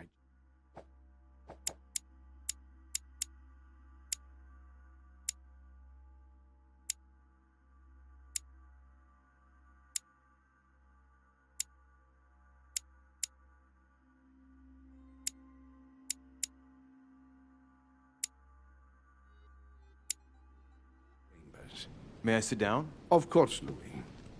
Don't you feel good? Yes, but if I'm gonna pass inside you, I'd better sit myself down first. It's nothing, don't worry about it. Well, what can I do for you? Right. Now I need to concentrate. I wanted to speak to you, Your Eminence.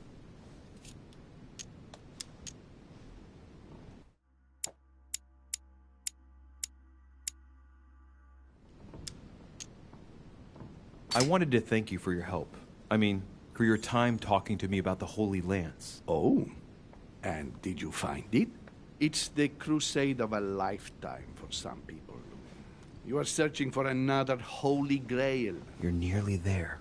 Link into his thoughts. Does it annoy you at all? But what on earth is he trying to get at? Why do you ask, Louis? I don't follow. For the glory, Your Eminence. I can feel it coming. It's working. What insolence. Why, really? I am a man of the church, Louis. May God keep me from such ambitions. Right. Let me in, Your Eminence. Why?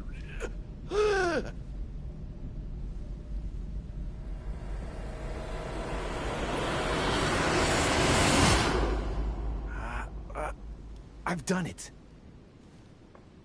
I've done it, damn it. He was right. This is just crazy. I can't believe it. Look at yourself, Louis. You better not get caught. Whoa. I still need to get used to this body. So, let's see about what Mortimer asked me. Right. Well, it's time I got started. Let's see what I can find here to help me write that letter. I have no means to validate my forgery, so I better take my time with it and not make any mistakes. There are 2 letters from the Pope on the desk. I should be able to get a clue or 2 by checking how well they correspond to each other. And here are 3 stamps. All are different.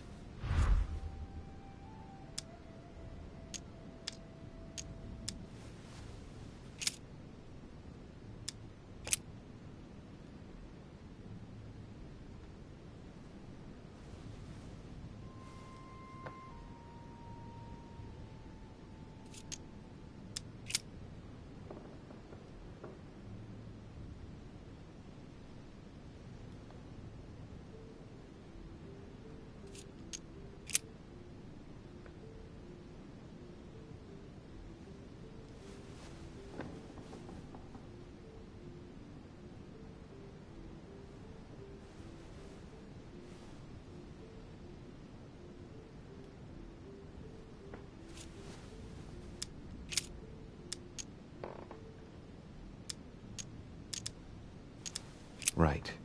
Well, let's start writing. Lord Mortimer asked me to discredit Sir Gregory and to announce Piaggi's final vote in his favor. As an introduction, Your Holiness, thank you for your trust.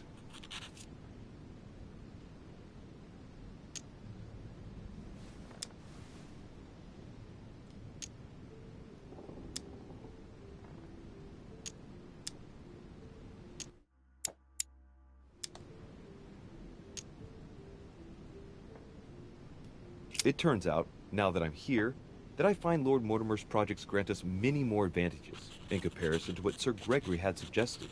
We are talking about the future of the Holy See. There. That should be enough to justify the change of vote.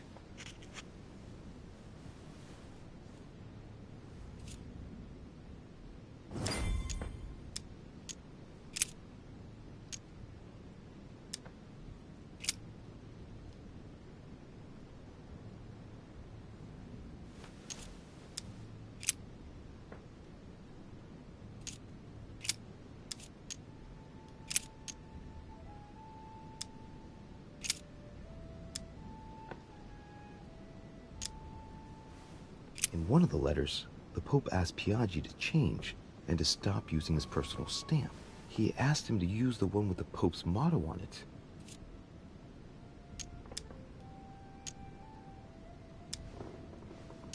Must be in Latin. And I remember that. Flore in Domo Domini.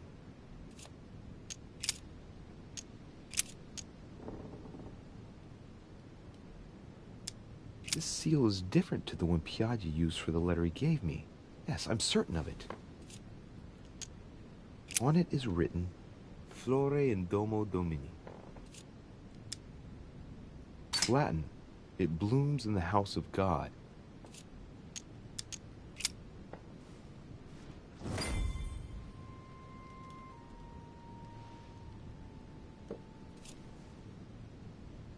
There's a kind of code composed of 6 letters that they always write under the dates of their correspondence. According to Mortimer, it's got something to do with Piaggi's tattoo. I guess I'll have to write one for today's date. Now, ideally, it'd be better to do without it, but I'm going to need to be extremely clever here. Today the date is 24/01/1793.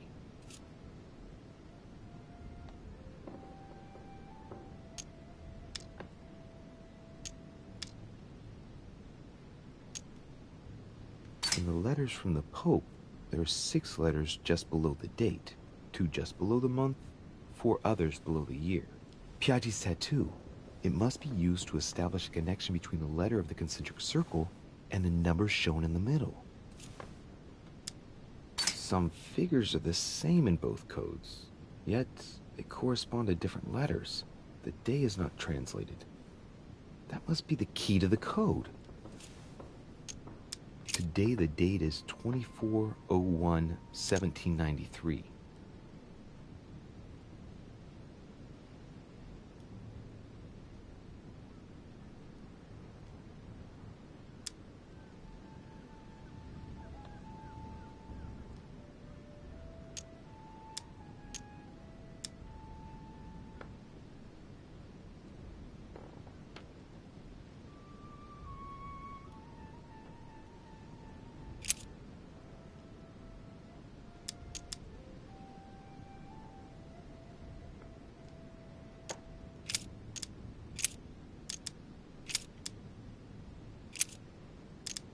Today the date is 24/01/1793.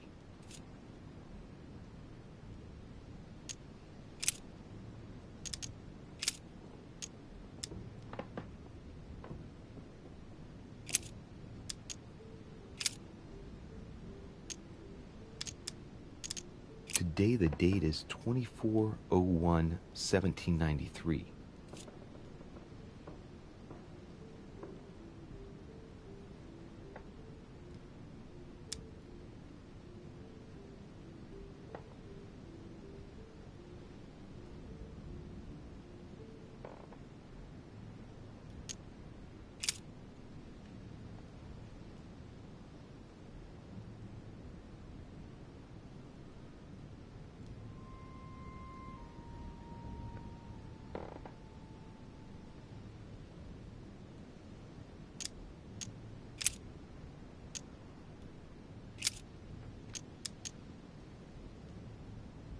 Today the date is 24/01/1793.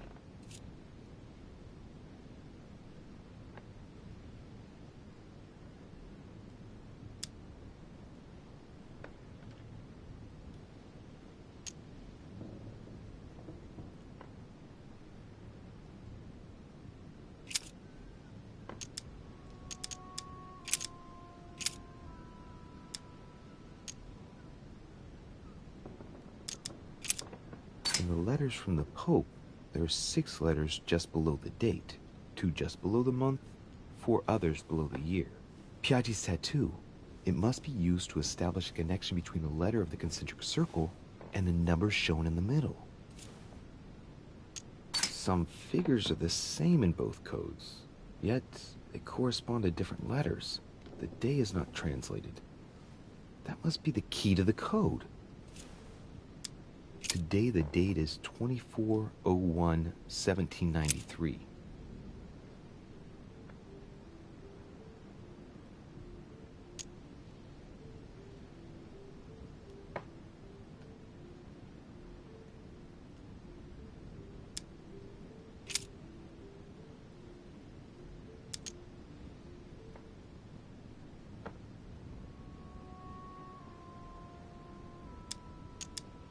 Today the date is 24/01/1793.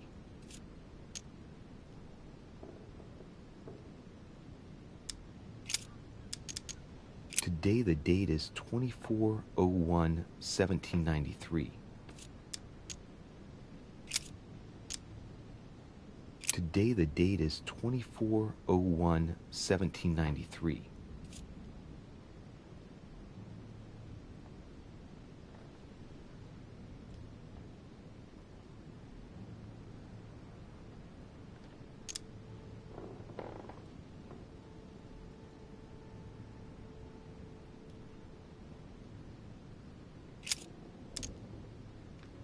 Today the date is 24/01/1793.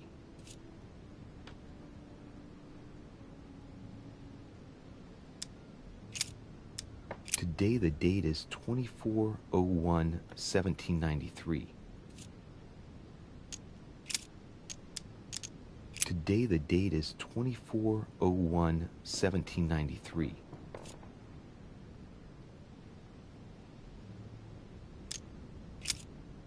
Today is the 24/01/1793.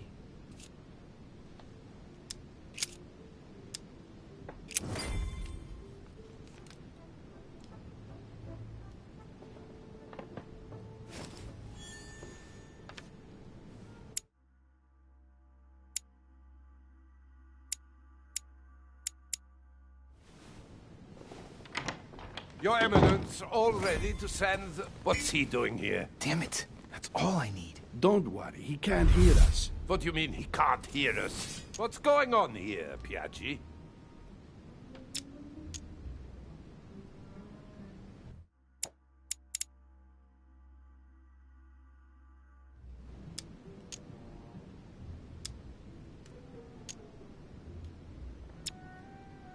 The old goat is going to drop us. The lousy turncoat. Well, he'd better not tell me he just fell asleep.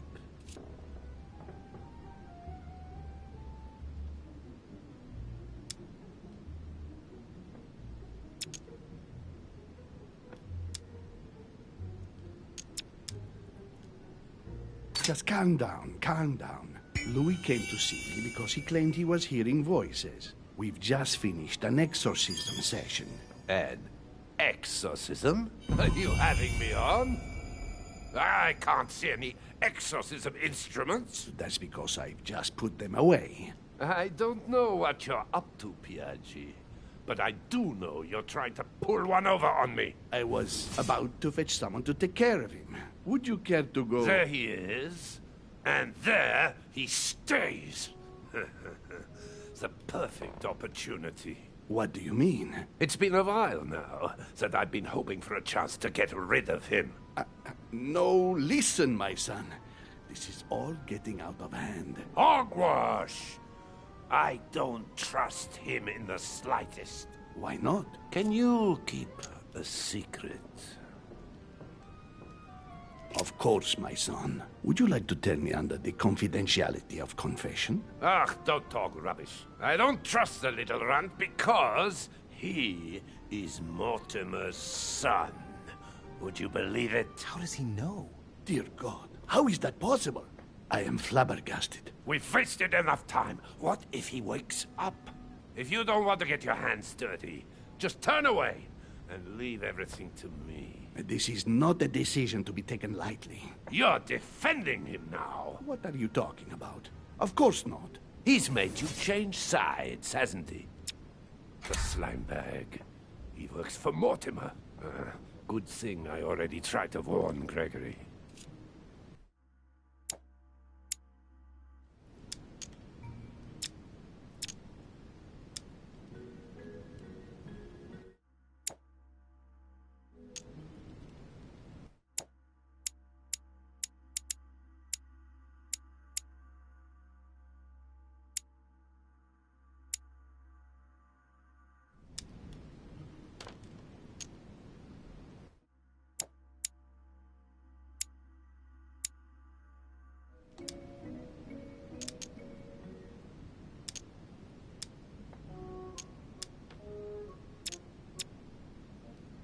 slime bag.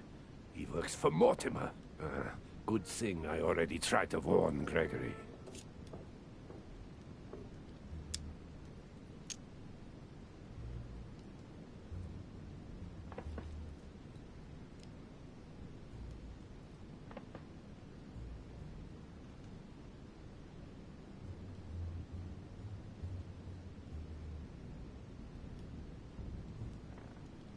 I am certain that Sir Gregory would be opposed. You know nothing!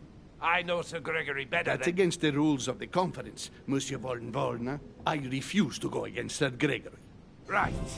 Monsieur von Wollner, I always act in the best interest of all. I assure you. Everyone's entitled to an opinion. You must have lost your mind to want to take such an extreme course of action. No one's asking you to help me do it. He is capable of reporting me to Sir Gregory. I'm really risking my neck here.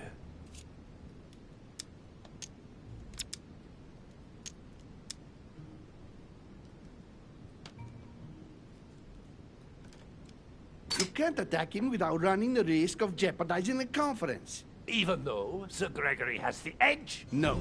Gregory will never forgive you. Very well, Piaggi, you win. I refuse to let you do the first thing that comes into your head. I don't know what the two of you are up to, but I'll find out sooner or later. Right. Time for me to get back into my body.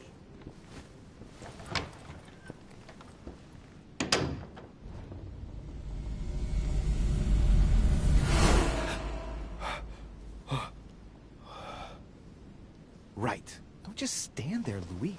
Mortimer's waiting for you in the Red Salon.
So, Louis, what was your first time like? Bewildering, isn't it? Here's your letter. I have to admit that the experience was utterly amazing. Come, tell me more.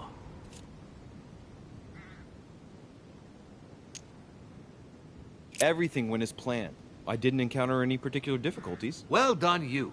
On my first try, well, it took me 3 goes. but you did it. Gregory, what can I do for you?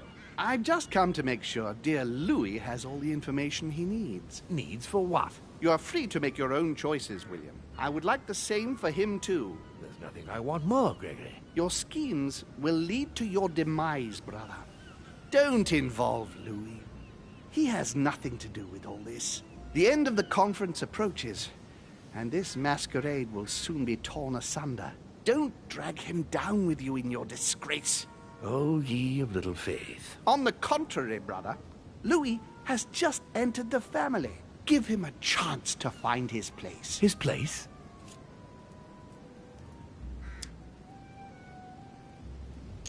What place is that? At the end of a leash, like all the others. Don't listen to him. He's angry with our father. And with good reason. He governs us in the same way he governs humanity. Through fear and submission. Same old tune. When will you understand that it's necessary to impose order for things to move forward properly? You are under his thumb and proud of it. Open your eyes, for crying out loud. His whole system has become outdated, and he's too old to see it. He will lead us to our demise. Here he goes with another of his grand speeches. William has always been fond of staging big scenes. It's his theatrical side. Does he have an inferiority complex? I've told him time and time again, Louis. He always has to take it one step too far. How dare you? You are blind, brother. Even if the evidence bit you on the nose, you still wouldn't see it. I feel sorry for you. Tea is drunk hot or not at all, William. When will you learn?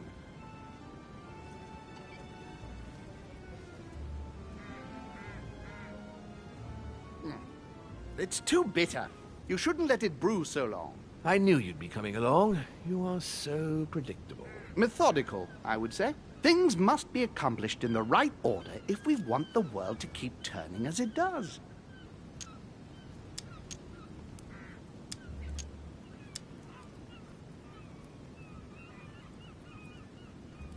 You came here to warn me, sir. No, to advise you. Advise me against my father.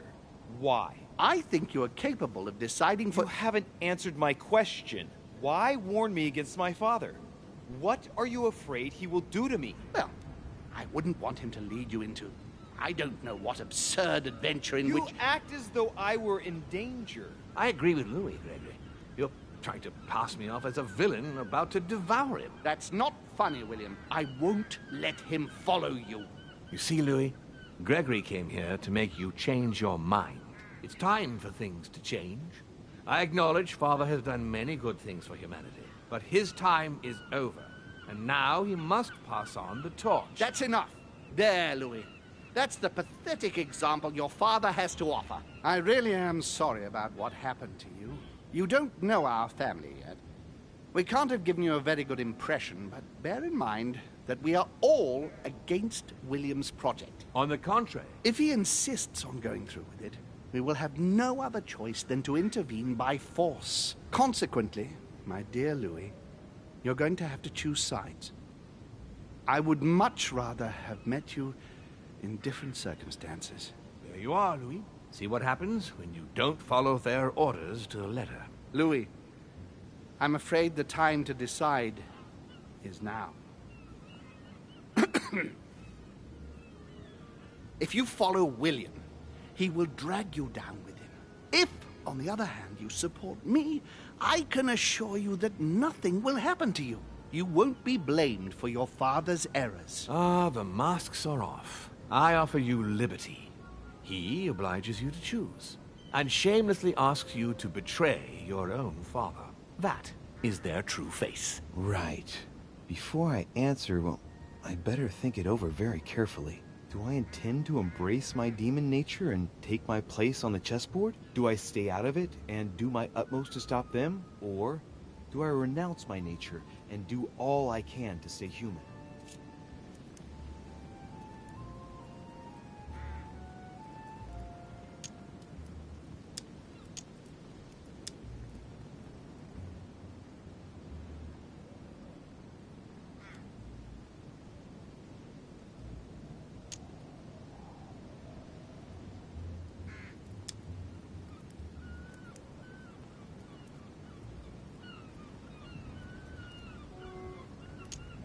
it's useless trying to resist my true nature.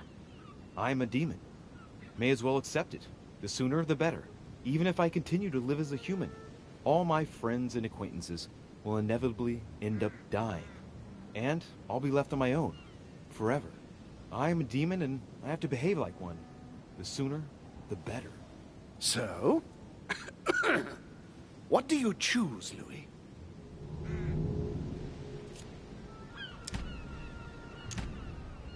I shall follow my father, Sir Gregory. Very well. But don't say I didn't warn you. Please, don't take offense, but I just can't turn my back on him. It's time we finished what we started, brother. The final vote of the conference over the acquisition of Louisiana will take place in a few hours. I propose you gather your troops and prepare to close the debate. That's precisely what I was going to suggest.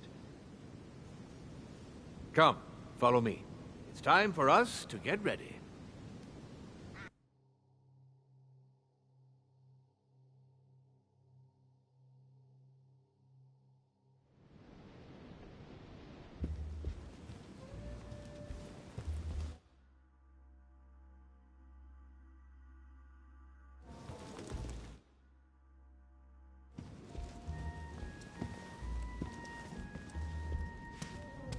Do you really think we have a chance of winning? A chance? You don't know me very well, Louis. We are going to win. But it only takes one person to vote against us, and we'll have lost. That's true. That's why none of them will. Why? Because I have an asset that they do not. Which is? You. My friends, prepare yourselves. The conference is about to resume. The time has come to lay down all our cards